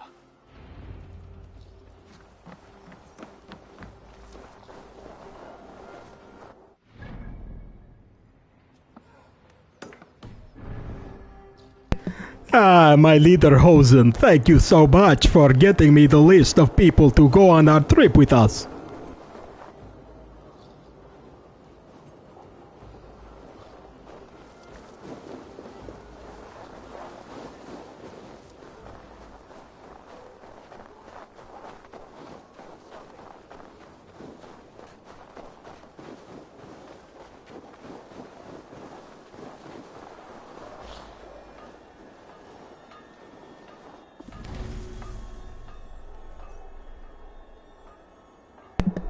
Norse religion, what's the deal with that? No, anyway, Norse religion. Unlike the Christians, the Vikings did not have a clergy. A select group of or institution who presided over religious rituals. People of different ages, genders, and backgrounds could officiate Scandinavian ceremonies. Private household worship of ancestors and gods like Thor, whose hammer is pictured in this runestone, was supervised by the head of the family. Public events and rituals would be led by a community's chief or jarl.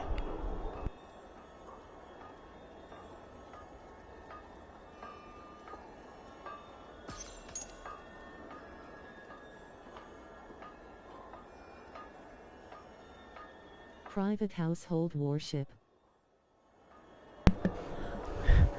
Thor's hammer, as drawn by a 6-year-old, on a pedestal for all to see.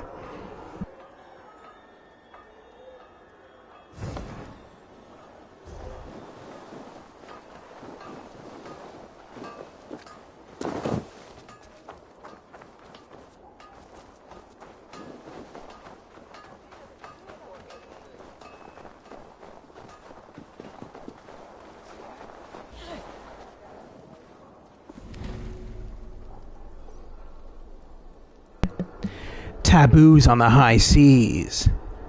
A good way to ward off bad luck on an expedition was to be familiar with all the taboos before setting sail. Along with other maritime skills, lessons about taboos were passed from father to son, from fisherman to fisherman. Taboos. Yes, totally taboos. Yes. Those bold or foolish enough to ignore their elders? No, anyway, those bold or foolish enough to ignore their elders' warnings and risk the wrath of the gods could end their journey much like this unfortunate crew.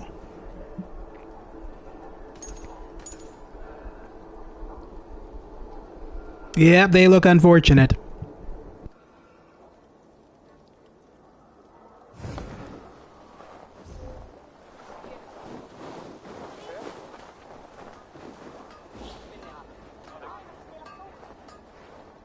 Fathers instructed their sons in taboos. That's gross.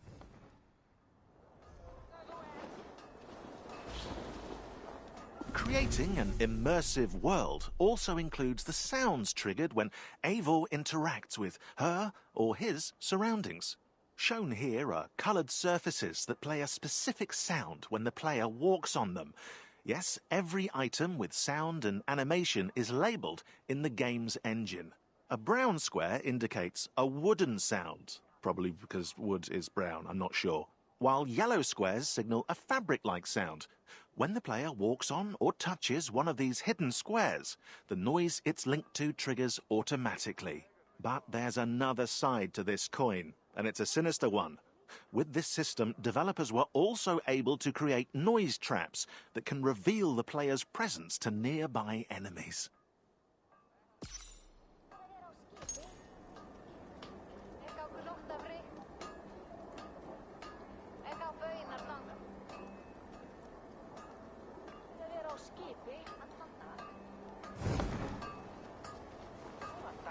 A brown square indicates a dog has left an offering there. It produces a squishy sound.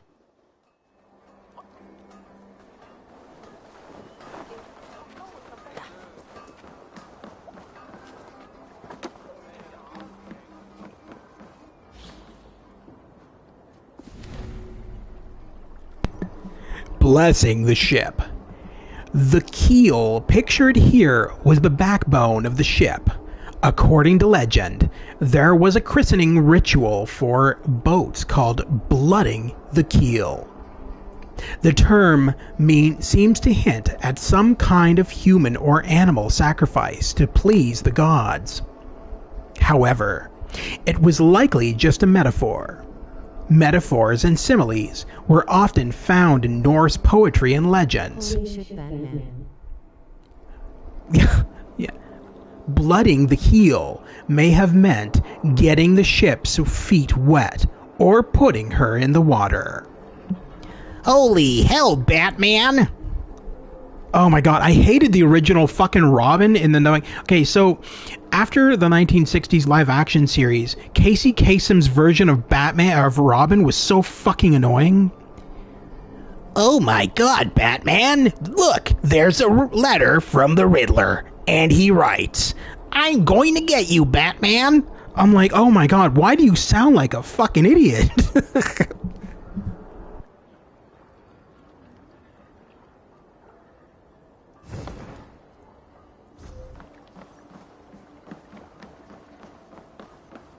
He did Shaggy too. No, I know who Casey Kasem is, dude. Like, I know. A radio host turned voice actor for like 3 fucking animated shows or something like that. He also was on, believe it or not, he also was on an episode of Saved by the Bell. They had it, he was a guest star on one of the episodes, and it was quite cringy, to say the least. Then again, Saved by the Bell has always been cringy, so I guess he just fit right in. I think I saw that one. Yeah. No, but yeah, Shaggy. Zoinks like, hey Scoob, like it's a bad guy. Anyway, yeah. I honestly, I prefer Casey Kasem's Shaggy over fucking the live action movies. My god, those are terrible. Oh.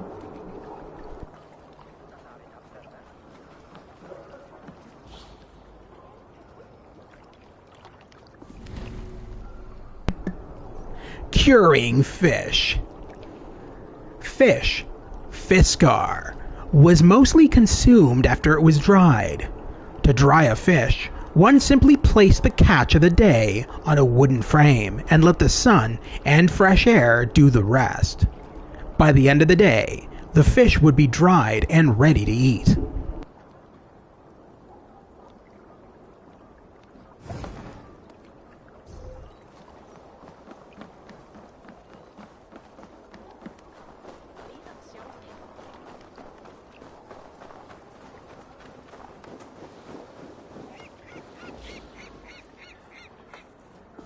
Yum yum fish.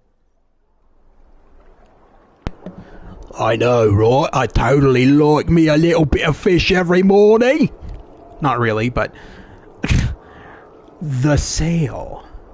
The Scandinavians first began to use sails on their ships in the 7th or 8th century, where once they relied... The tongue twister. Where once they relied solely on oars to move their ships across water, they now introduce the famous squared sail depicted on this runestone. There are several possible reasons for the addition of sails. Their introduction may be linked to an increase in wealth and land among Scandinavians. A person would need a lot of wadmal wool to make a sail. This meant they would need a lot of sheep and possibly land for grazing. Therefore, those who owned sails likely had access to a lot of wealth and land.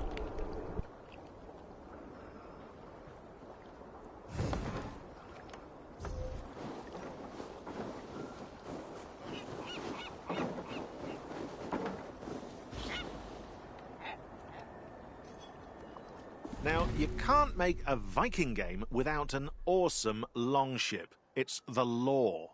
After all, Norsemen are renowned for their boat-building craftsmanship to this day. To do it justice, modelers in Montreal built the dimensions and shapes, while artists in Singapore created 48 different variations of longboats with stunning designs inspired by Norse mythology. The outcome speaks for itself.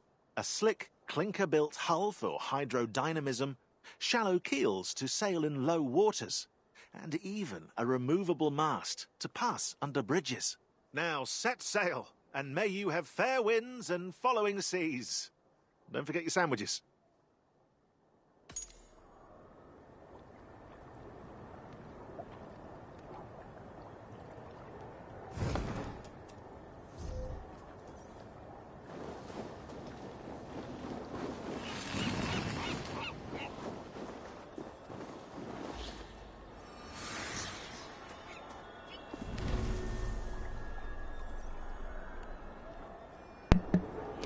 The figurehead.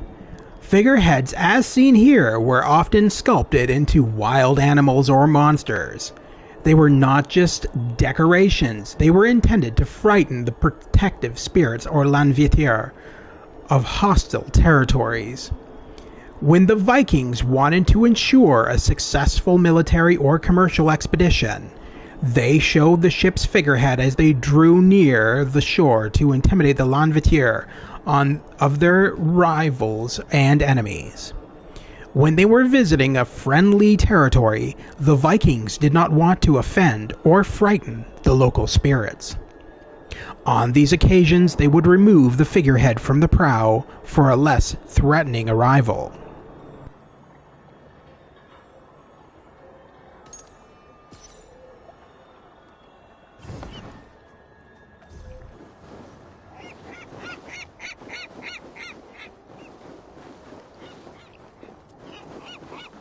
Imbolder, I need a ship.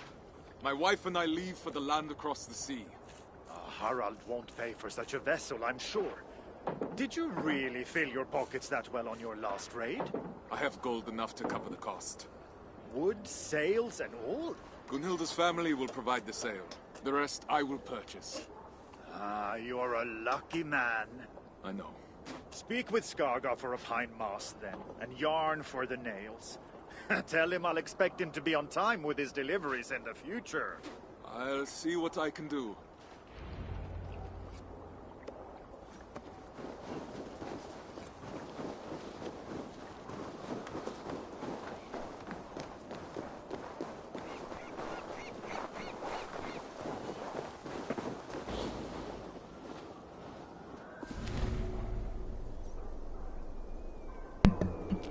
The hull and mast. The hull of a longship was mostly made from a hardwood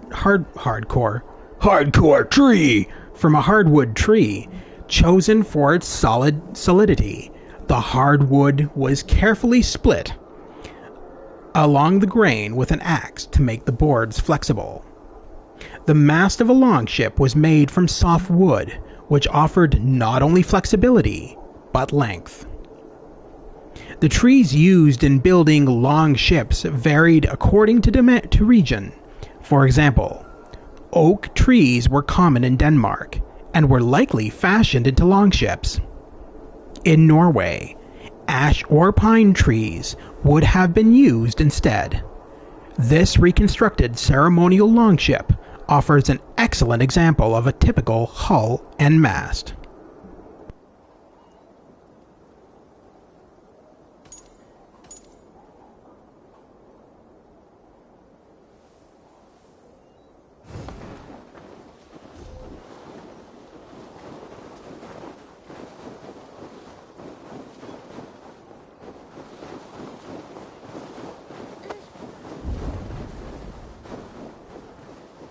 It's definitely true. Length is most important, but flexibility is also important.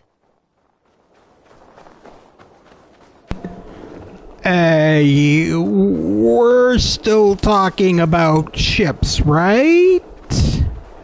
Because that doesn't sound like you're talking about ships anymore. Just saying.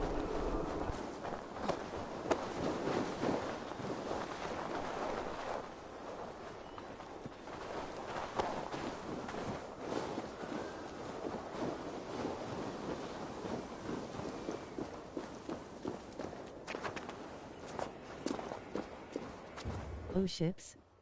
Never mind. Ha ha ha ha. Oh god, I'm gonna get my channel removed.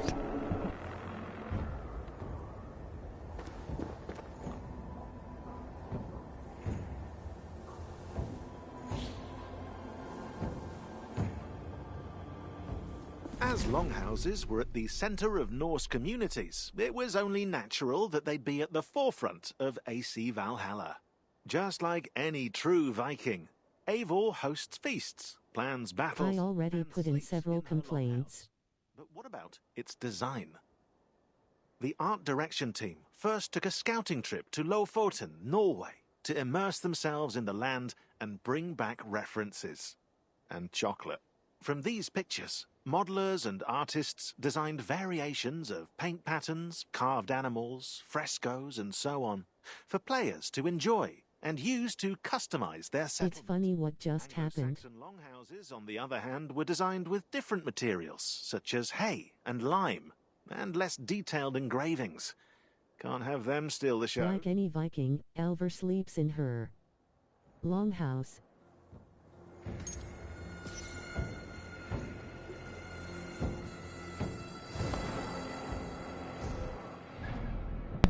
You do of course realize that if you were going to complain about my channel, it would be because of you. It would literally be because of you coming on my channel during a live stream and being all perverted. like seriously, you gotta complain against yourself?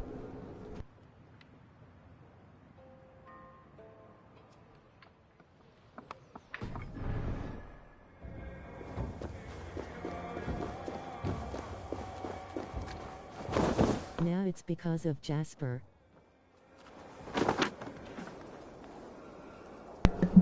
Listen, okay? Don't bring Jasper into this, okay? Because Jasper, okay? Listen to me now, Stu, okay?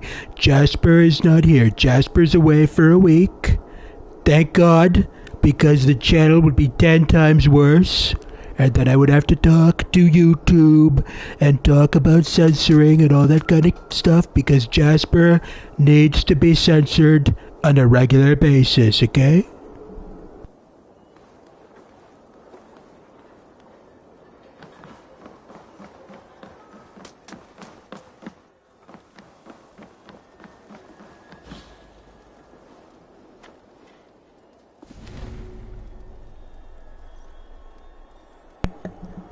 Ulrikstad.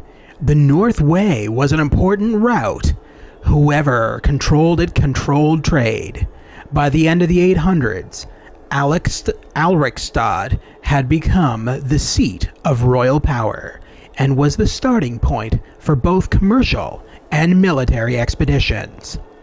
The design of Ulrikstad in Assassin's Creed Valhalla was greatly inspired by Briggen, seen here, a historic harbor district in the modern city of Bergen.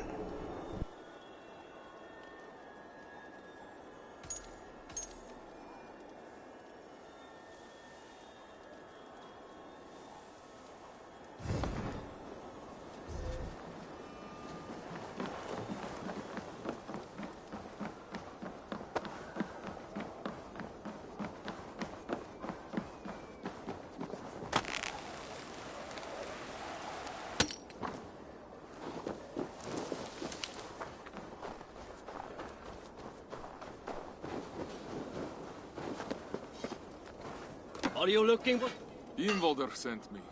Of course he did. He tried those nails from Aval's nest, and I bet they fell apart in the salt water. I use nothing but pure iron, which is why he hates my prices. But at least you won't find yourself suddenly sailing in a bucket full of holes. Head inside the shop. You can take a box from the stack against the back wall. But tell him he'll have to pay up front if he wants more.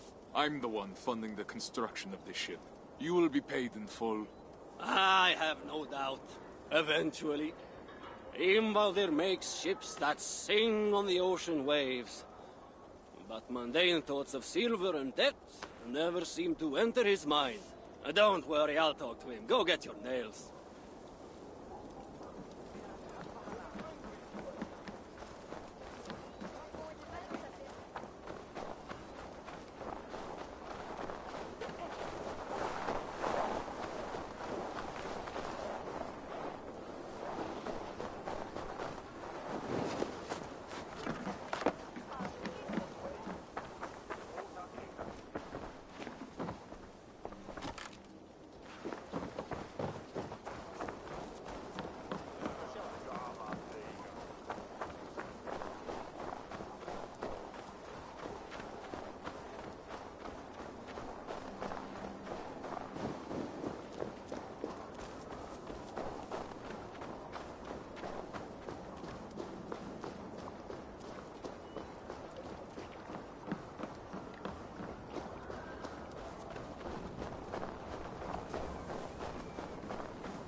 The longship or langskip.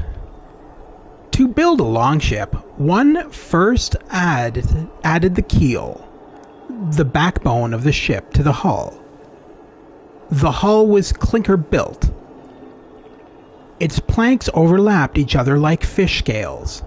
The boards were fastened together by metal rivets, then caulked by hemp and horsehair soaked in tar. This ensured that the water would not soak through the hull in the middle of a voyage. Next, the mast was attached to the hull by a fish-shaped piece of wood. This ensured that the ship sailed. This ensured that the sail along the mast did not resist the wind, but moved with it. What by hemp and horsehair? This adaptability, when coupled with the flexibility of the ship's hull, made the langskip elastic. Rather than splitting the waves, it slithered through them. Yes, hemp and horsehair, for building up the sails, because, you see, hemp and horsehair, that's what we use in modern times, possibly, I don't know.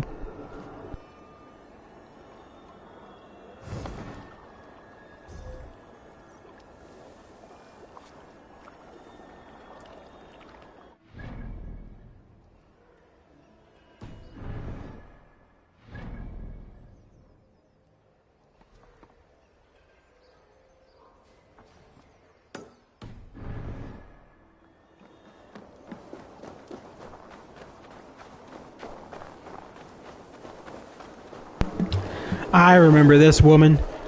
You try to get a mast from her and she's like, build it yourself. I don't know why I made her sound like one of the Simpsons characters. She's Selma from The Simpsons. Build it yourself. Build your own sail.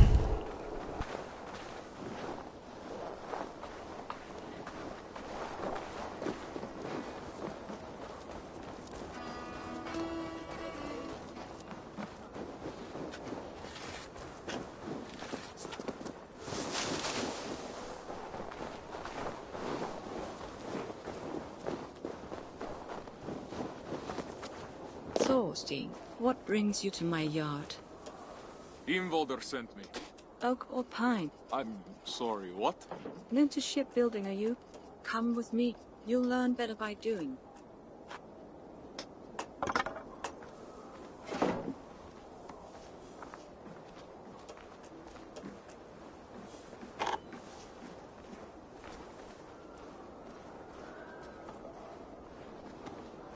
Use that axe to remove the bark from this log.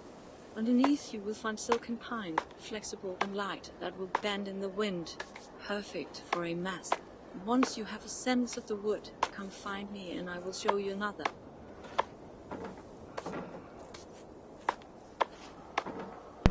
Once you have a sense of your wood, come join me and I'll show you more wood.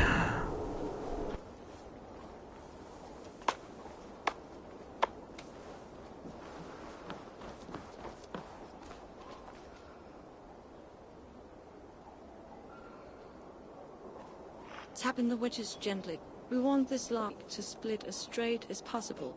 That way we will have long, hard boards of oak for the hull of your ship to protect you and your valet. I'll wait for you over there.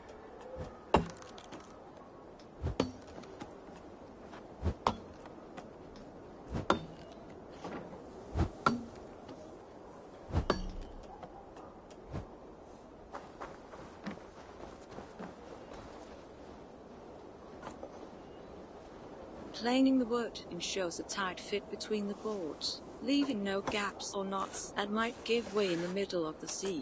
The smoother the joints, the smoother your journey.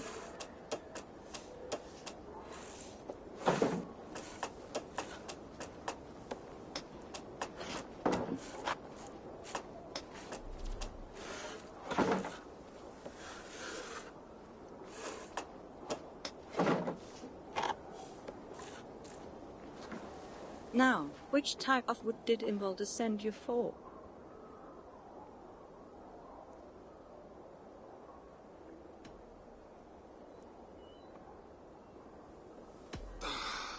Pine for a mast. I'll send your new mast to the shipyard as soon as it's ready.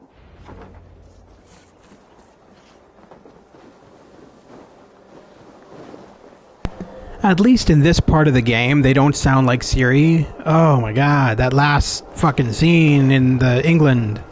Okay, we will go now to the area and take care of things for you. It's like fucking talking to GLaDOS from Portal 2.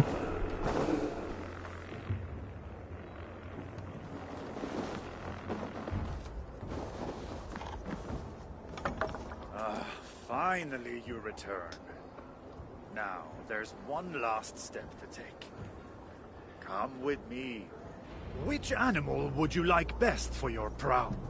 I have 3 available, so you can choose the spirit that suits your intentions. You will also need to bring me a blessed charm to put inside the prow. But I won't need it for many months yet. Take a look and let me know if you have any questions. Tell me about the serpent. The snake-headed prow will ensure you dominate the waves with disconcerting ease and great stability. Is this the prow you want? I'm not sure. Take your time. Tell me about the horse. The horse? A risky choice. But you can count on it to lead you quickly to port, with the proper ritual precautions, of course. Is this the prow you want? I'm not sure. Take your time. Tell me about the elk. The elk is associated with the cycle of life, death, and rebirth. For a new beginning in distant lands, it could be quite fitting. Is this the prow you want? Yes. Excellent. Then we can get started. Eikthyr, bless us on our journey to new lands and a new home. Thorstein. Yes, my Jarl. I was childish before. In my joy at seeing you home, I wasn't ready to discuss your departure again so soon. Nor see you gone for good. Please, accept this with my blessing. Unjo, the rune of kinship. And why not? No man has been a truer brother to me than you. It has been an honor to have you in my fielag, even if this leg of the trip will be shorter.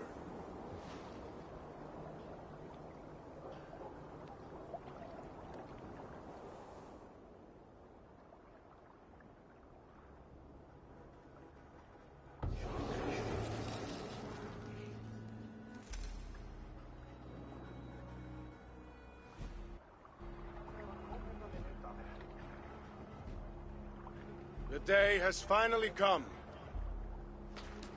And all too soon. Many have come before you, and many will come after. Yet, when I die, it will be your friendship that I recall as I await the opening of Valhalla. There, we will meet again. Go then, and the winds take you swiftly to soft lands and great riches. May your name never be forgotten.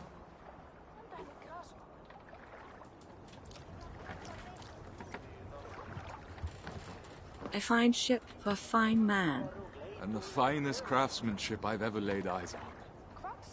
You have blessed us indeed. I shall miss your scathing replies, Thorstein.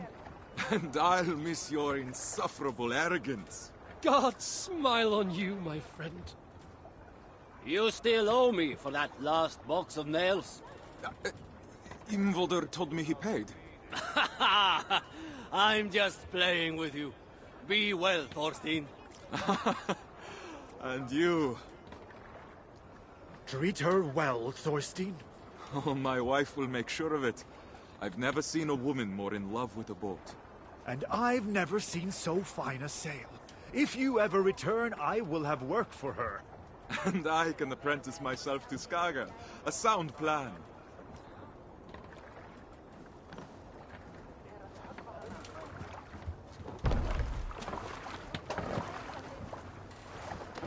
To your friend be a friend if you return with me.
Okay, so I think this is going to be the last quest we're going to do for today, which is this one right here.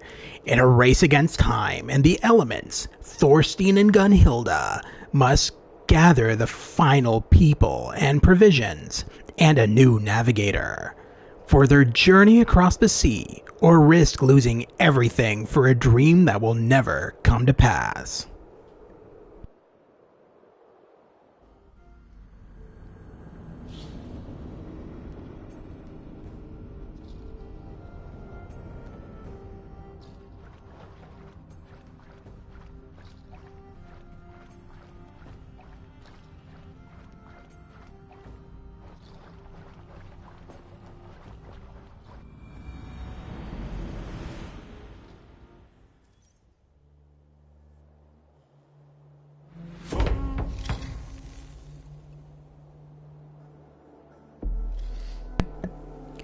Thorstein and Gunhilda's journey has ground to a halt as their proposed navigator, something.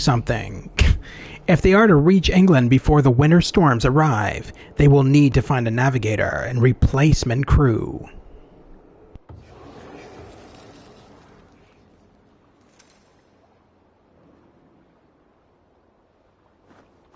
can't take you with us, Sigmund. I'm not risking the lives of my men and wife to these sunstones. You're making a mistake. With Frodi gone, I'm the best navigator you'll find this time of year, and you know it. You've already deceived us once with your tales of magic pebbles. I'm not letting you steer us into rocks again. Without Frode to guide you, you're as good as blind. So you'd rather trust whales and winds than your own feel Bjorn was right about you. Try sailing across the sea in this weather. You won't get past the shore. Not without a skilled sailor. You're absolutely right. I do need a navigator. But you weren't one to begin with.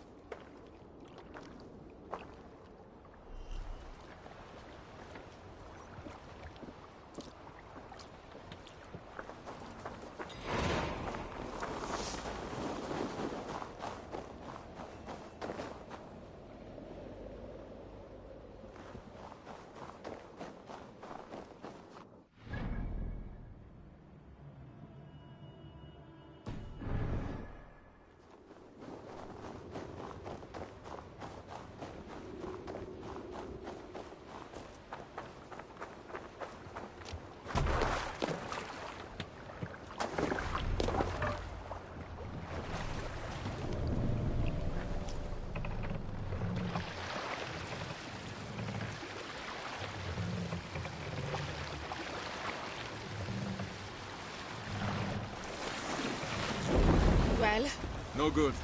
Frode's betrayal cuts deeper with each navigator we're forced to turn away. He got an offer he couldn't refuse. Wouldn't you choose to sail with the great Sea King given the chance? I already am. Regardless, Frode broke his word. Now we have no navigator and no men in the middle of the sailing season. How are we supposed to cross the sea? Trick is waiting for us in Notfall with our supplies. He might have heard of someone trustworthy. Notfall folk dread the great waters more than a feral cat. They'll be of no use in the upcoming storm. No. I'll ask my mother. She knows everyone in Sail to the U.S. I'll find a clan to join us there. Is it wise for you to go? They might not Yeah. to sail with Trump will probably be there waiting. Charms will outweigh Are you Vikings? Because if you're Vikings, you're not allowed here, okay? You're not allowed here because I already am married to a Viking lady and that's enough for me.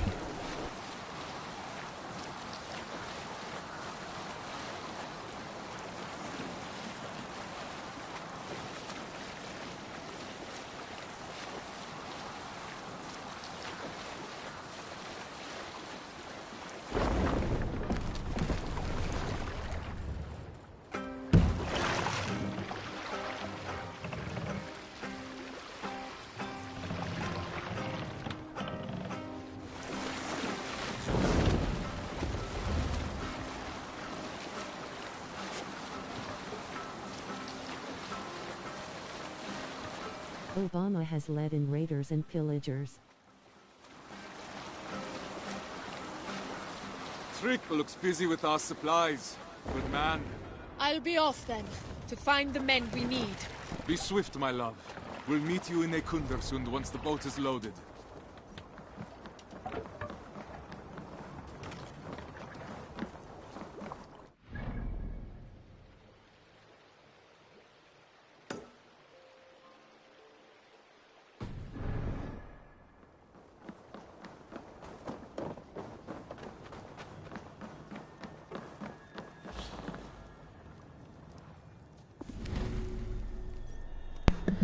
Divinities of the sea.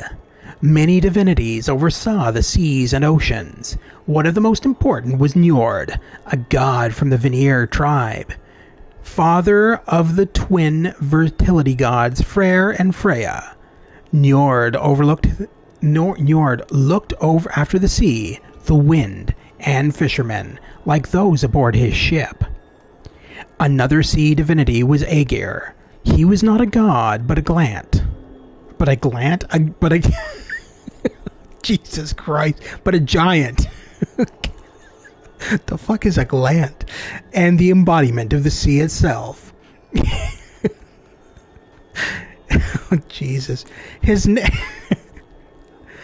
name was meant sea. Legend said that Aegir sat at the head of a great underwater hall. I can't even talk. Where all those lost at sea would join together and feast beneath the waves. Aegir's wife, the goddess Ran of the Aesir tribe, was not as kindly as her husband. She would stalk reckless sailors and shipwreck victims. Shut up. God. She would stalk reckless sailors and shipwreck victims, trade them in her nets, and drag them into the watery depths to drown.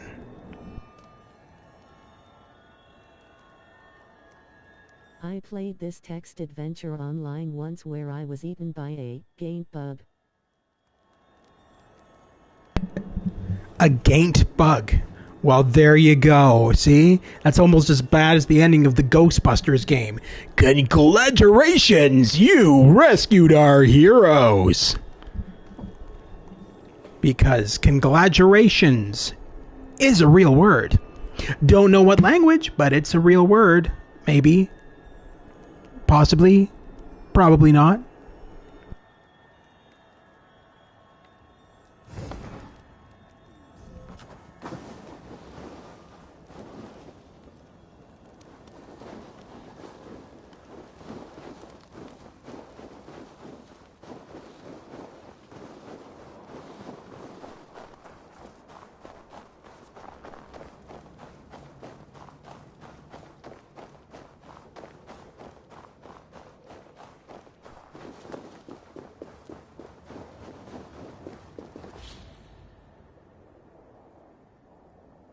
For players to recognize their surroundings easily, developers wanted to create a clash between the English and Norwegian maps.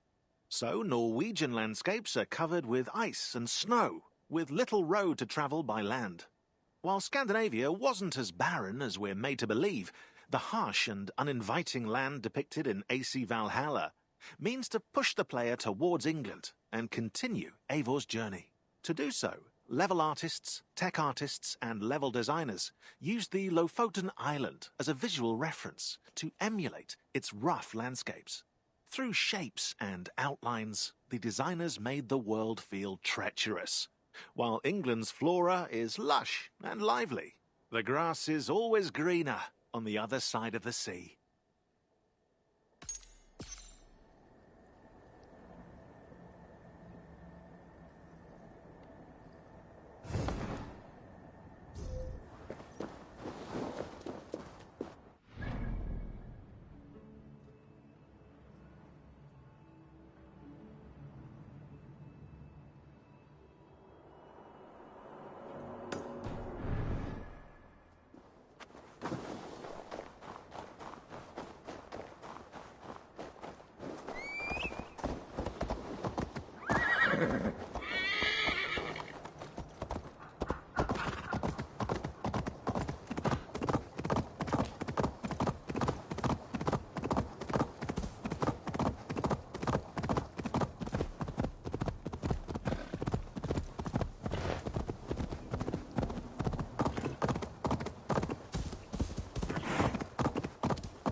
Grooming and hygiene.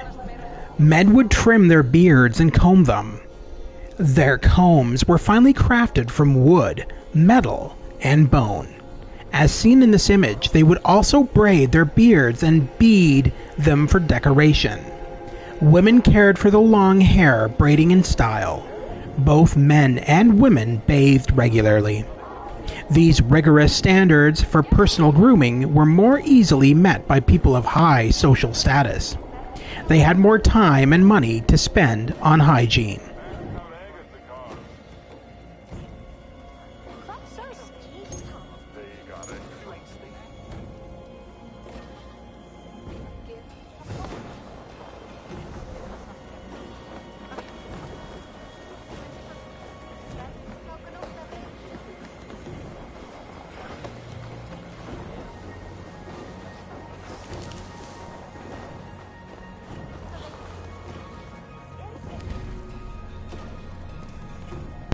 Why leave Scandinavia? To be a landowner was to have high status in Norse society. The wealthiest Scandinavians controlled vast estates. Land could increase both a person's power and their wealth. This made it very desirable. It was also very hard to get. There wasn't very much land in Scandinavia that was arable or good for growing crops. Furthermore, Norse land ownership was complicated. It was believed that a person's forebears continued to inhabit their awful or ancestral territory beyond death. Because a family's ancestors lived on in the land, it could not be divided. When a parent passed away, their land could not be split amongst their children. It could only be possessed by one family member at a time. That left many people unable to inherit land, and many people tempted to leave Scandinavia and seek it elsewhere.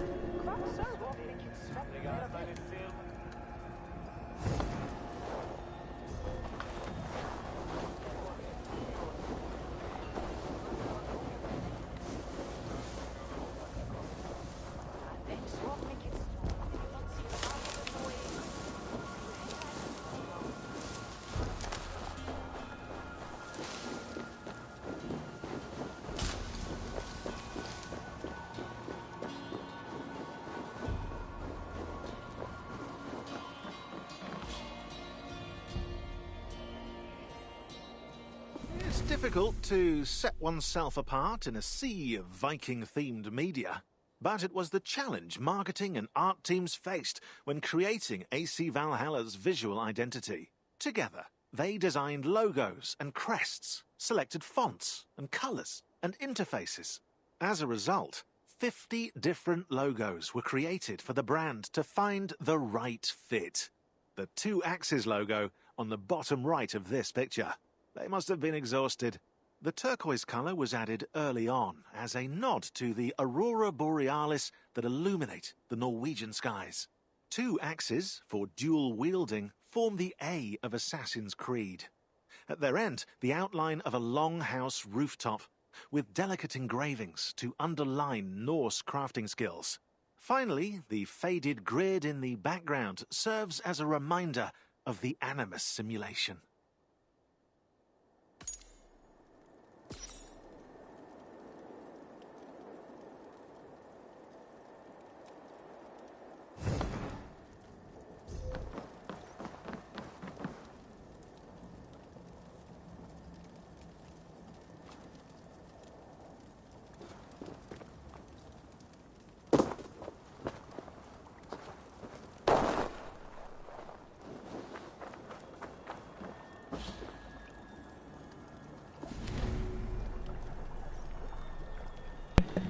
Dividing the spoils. The biggest piece of the pie went to the owner of the boat. Sometimes this was the captain or steersman, but not always. If several people had helped to pay for the expedition, the wealth would be distributed according to the scale of their investment. The more money an investor had put at the start of the voyage, the more they would receive at its end. Unfortunately, not all voyages had a happy ending. This runestone was erected by a son to honor his father and his crew, all of whom were lost at sea.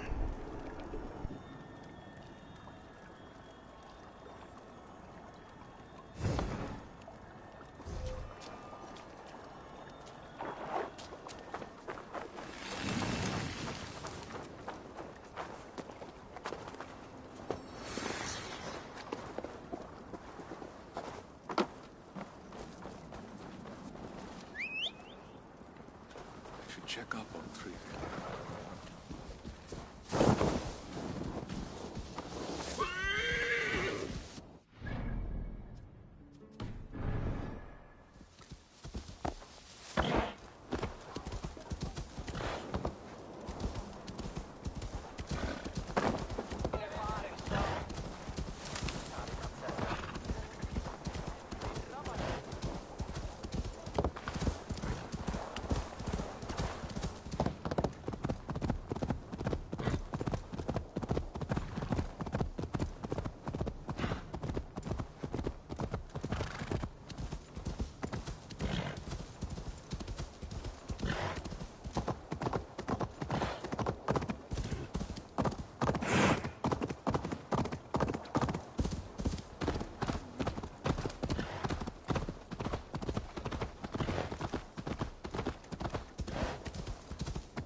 Trig, I gather these crates are full of dried cod? They are.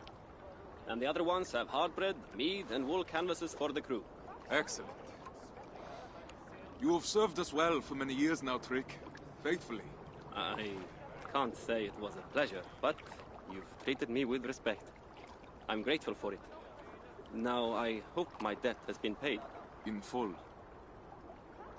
Are you sure I can't tempt you to come with us? Your help would be invaluable. Shackles here versus shackles across the sea? Tough choice to make. Oh, you misunderstand me. I free you, here and now. But if you return to me willingly as a slave, you can purchase a place amongst my crew. Once we're established in the land across the sea, I'll free you for good, and take you as my partner in trade. Not many slaves would get an offer like that. Well then, let's get these supplies on board before the storm hits us.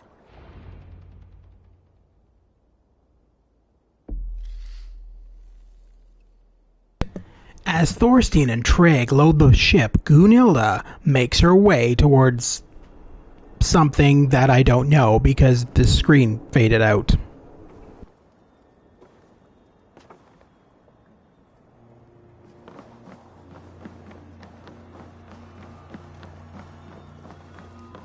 Four legs are faster than two.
Mother will be happy to see me.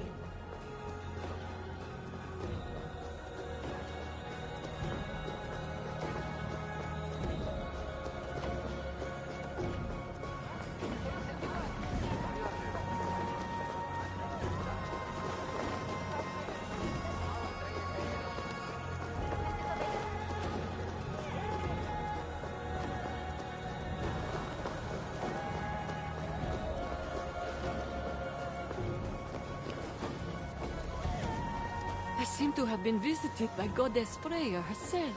Come, embrace your mother. Mother, it's been a while. Far too long.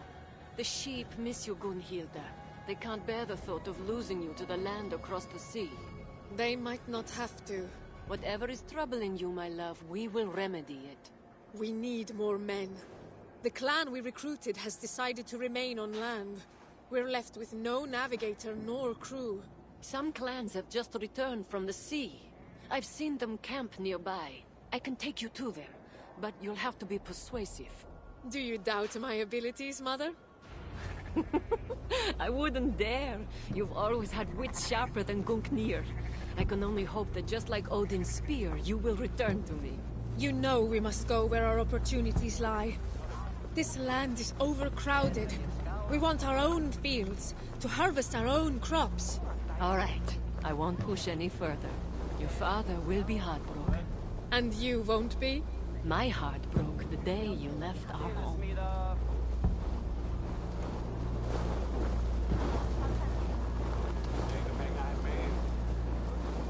We've arrived. Go on, love. Thank you, Mother.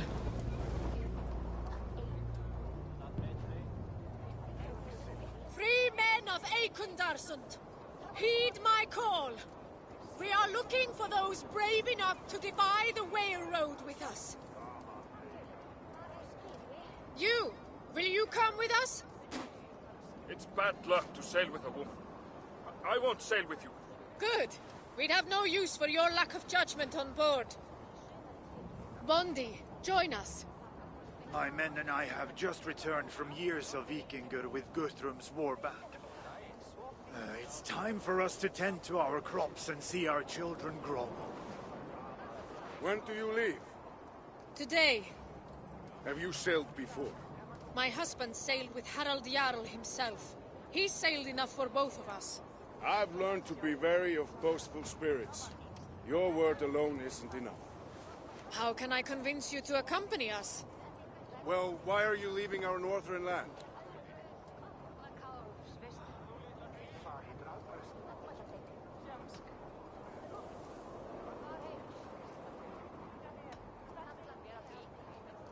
Our crops can't grow in the dead of winter. We've tried everything. I've never had trouble growing my crops, regardless of the cold. Maybe you don't use the right techniques. My husband is a second son. If we were to stay, our farm will pass to his eldest brother, and we'll be left with nothing.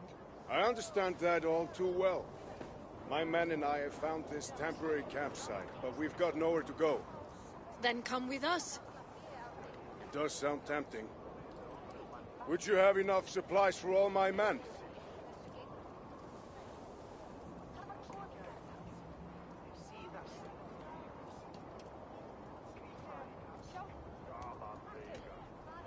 My husband is loading the meat and the dried fish aboard our ship as we speak.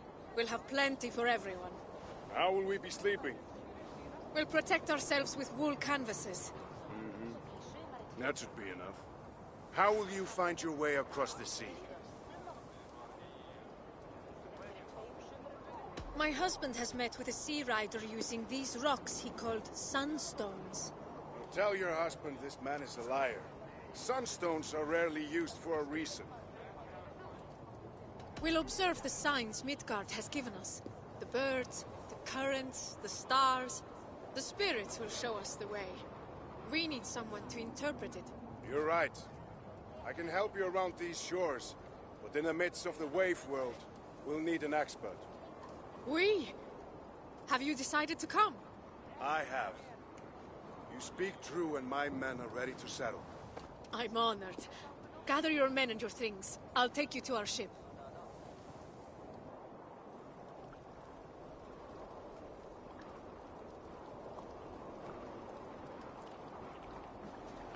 I should know better than to ever doubt you. You excel once again. There's little to stand in your way when you aim for the sky. Stigur's clan will accompany us. But we remain short a navigator. I thought of someone while loading the ship. Who? You'll need to trust me. But we must reach Heloia first. And fast. The storm is imminent. I know where Haloya is. Then, lead the way.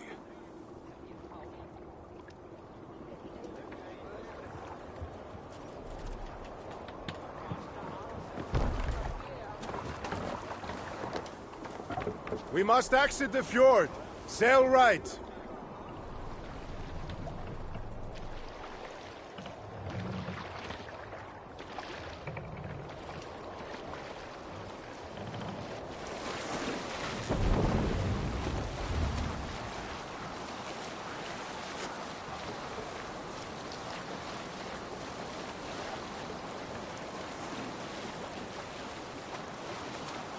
Now straight ahead towards the setting sun.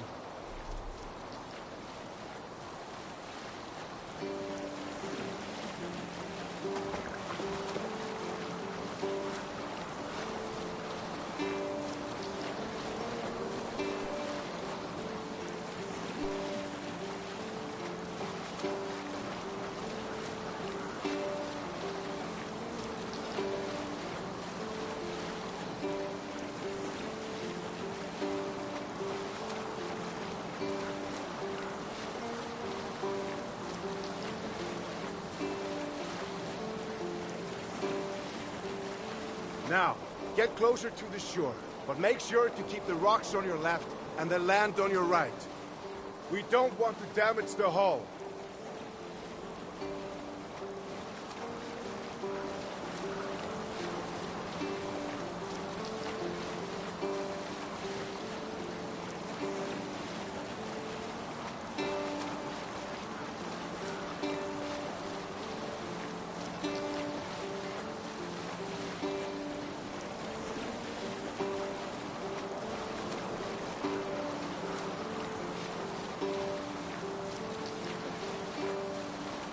Embrace the shore until you see a tower of ice.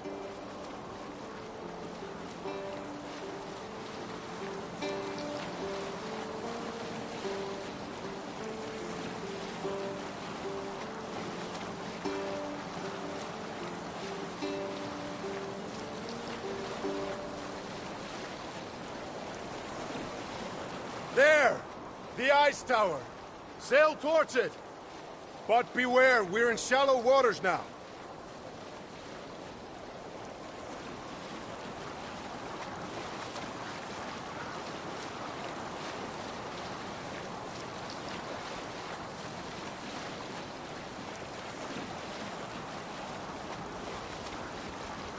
Well done. Now we're going to pass a small island filled with sea lions.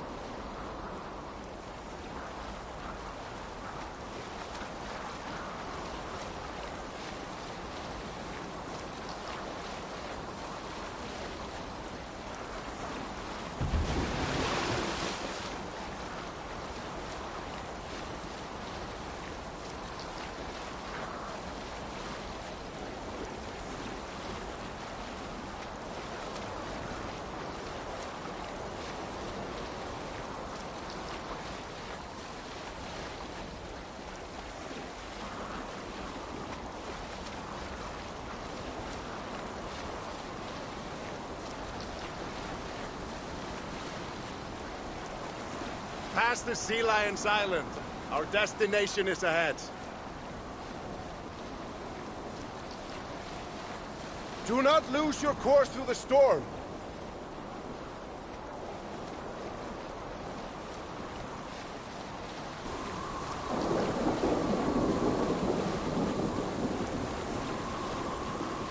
Do you see the light?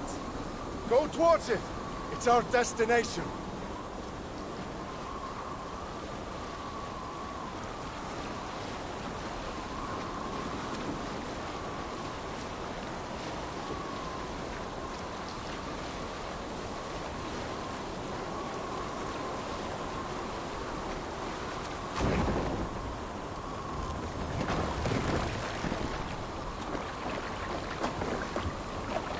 We've arrived! This is Haloya!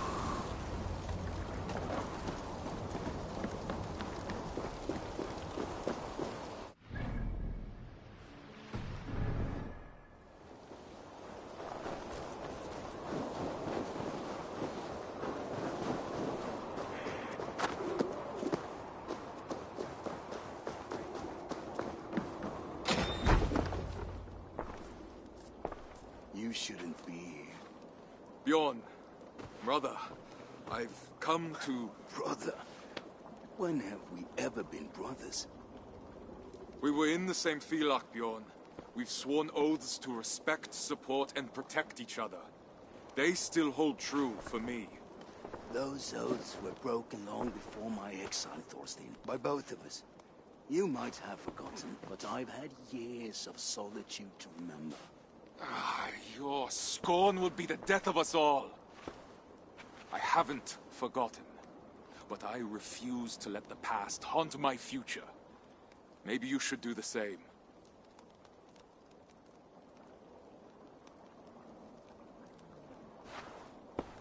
We need you, Bjorn. Join us. Lead us through the salted mountains.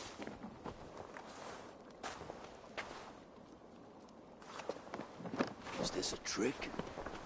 Why come to me? Can't you trust that not everyone is deceitful? No other sea rider tames the waves like you do. Now that I can't believe. Take me to your ship then, and we'll leave this wretched place. I see you've made a true sea king of yourself. It wasn't always pleasant, but I haven't been idle. It must be nice to have Harald's support. Mostly Gunhilda's. But yes.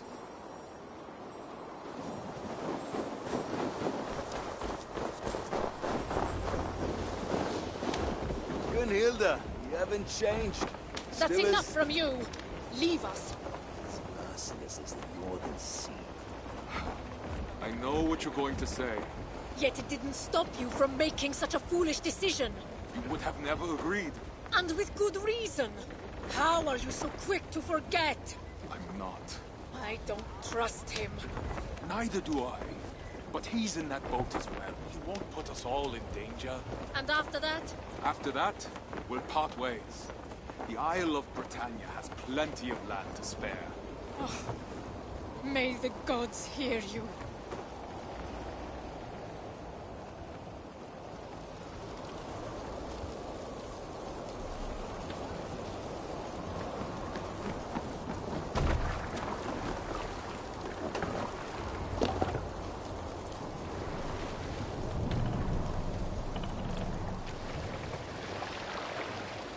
Towards the eye of the storm!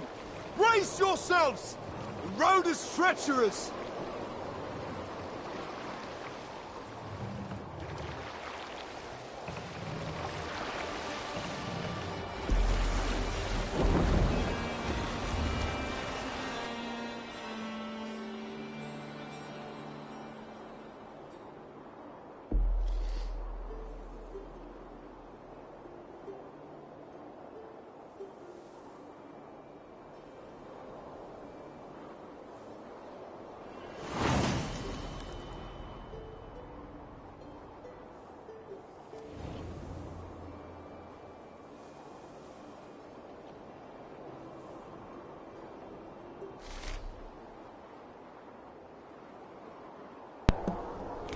"7 years have passed. Brother Yalric, now a confidant of King Aelfred, has been Guthrum's hostage at Chippenham for 5 months. In order to win his freedom, he must convince Guthrum to seek peace, which the aging Jarl is loath to do.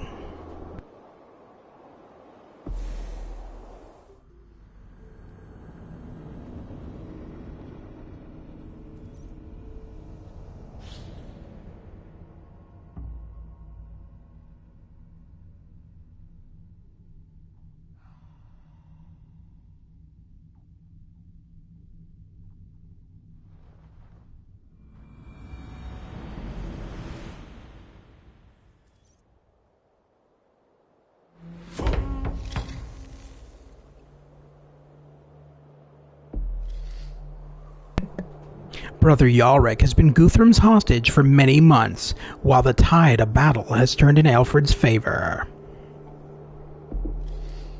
Now Alfred has besieged the Danes' army at Chippenham, and all await his final word. Will it be execution or mercy? Praise be to God, the Most High. Glory of glory. Help me to show your grace and forgiveness to those who need it most. Guthrum Jarl approaches. For thine is the kingdom, the power, and of glory forever and ever. Amen. Elrich, are you done speaking with your god for now? My dialogue with him is constant, my lord, even if my lips are not moving. My lord this, my lord that. Oh, you Saxons are quick to bend the knee. Perhaps it's why you make such excellent prisoners. And yet King Alfred's army of Saxons has you surrounded. Yes, well. I had expected him to send for you, but 5 months and more he has left you here with no word. Perhaps you are not as precious to him as you led me to believe. For what man knows the things of a man except the spirit which is in him? Or perhaps he finds your habit of quoting dead men as insufferable as I do. I doubt that very much, my lord. Come, walk with me. It must be almost time for you to pray again.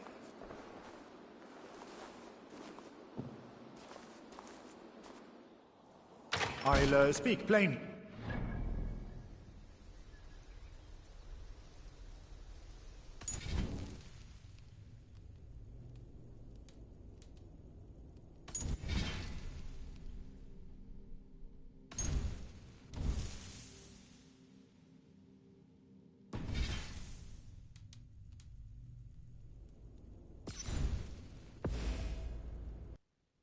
This isn't the chapel.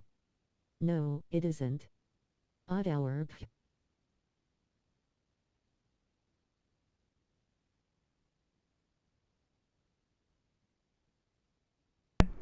All right, so I think we're just going to end that there for today. I think it's been like about 2 to 3 hours. I'm not entirely sure, but it's been pretty long anyway.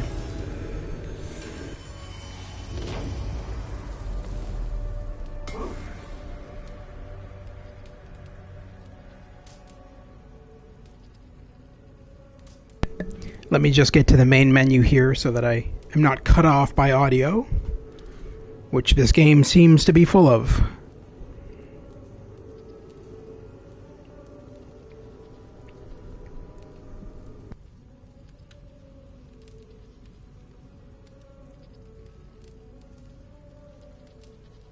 Join us next time for another chapter of Assassin's Creed.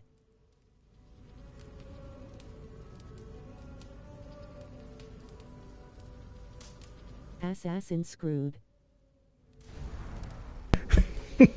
That's okay. Anyway, so yeah, that was the Discovery Tour mode of Assassin's Creed Valhalla, which is a lot different to the Assassin's Creed Discovery Tour modes in the previous games, which were mainly just, yes, you could explore the world, but you had to go on specific paths, and all of the paths were narrated by historians. So, unfortunately, and this is something I didn't like about this Discovery Tour mode, they kind of removed the voice acting. So in the previous games, they had hired professional voice actors to voice the narration for all the Discovery Tour locations. In this one, they only have the actor who plays Sean Hastings to do the behind the scenes information, the British guy who's doing the behind the scenes information. So for the rest, I had to do my own narration, which I don't mind, obviously, but I kind of do miss the professional narration that was in the previous games for the Discovery Tour mode. It just was a lot more cool. But aside from that, the one positive aspect of this Discovery Tour mode is the fact that they included missions and you were actually playing as a character. Like I said, the other Discovery Tour modes, you didn't have that option. There was no missions. There was nothing like that. There was no story. It was just learning about history. That's it. Whereas this one is a lot more than that. So that's pretty cool. So yeah, we're going to continue this at some point. Don't know when. But as of right now, my next game to stream will either be more of Guardians of the Galaxy or Alan Wake. And, of course, House of Ashes, which we just started on Halloween. So we're going to be continuing with those games over the next couple of days. So thank you very much to Stu from Stu's Game Reviews for joining us today. As always, I always appreciate his wit and his humor. which he has loads of. Anyway, so that's it for now. If you are a fan of the content, please consider liking and subscribing for future content. I cover PS4, PS5, PC, and VR gaming. Thank you very much to everyone who is watching and everyone who is watching after the fact. Your opinions matter. If you are watching and not commenting in the live chat, please consider commenting because I will interact with everybody. I'm not one of those YouTubers who just ignores comments, as you've seen with Stu's commentary and mine. So thank you for joining yet again, and like and subscribe for future content, and I will see you all soon in the next episode of The Gamer's Grotto.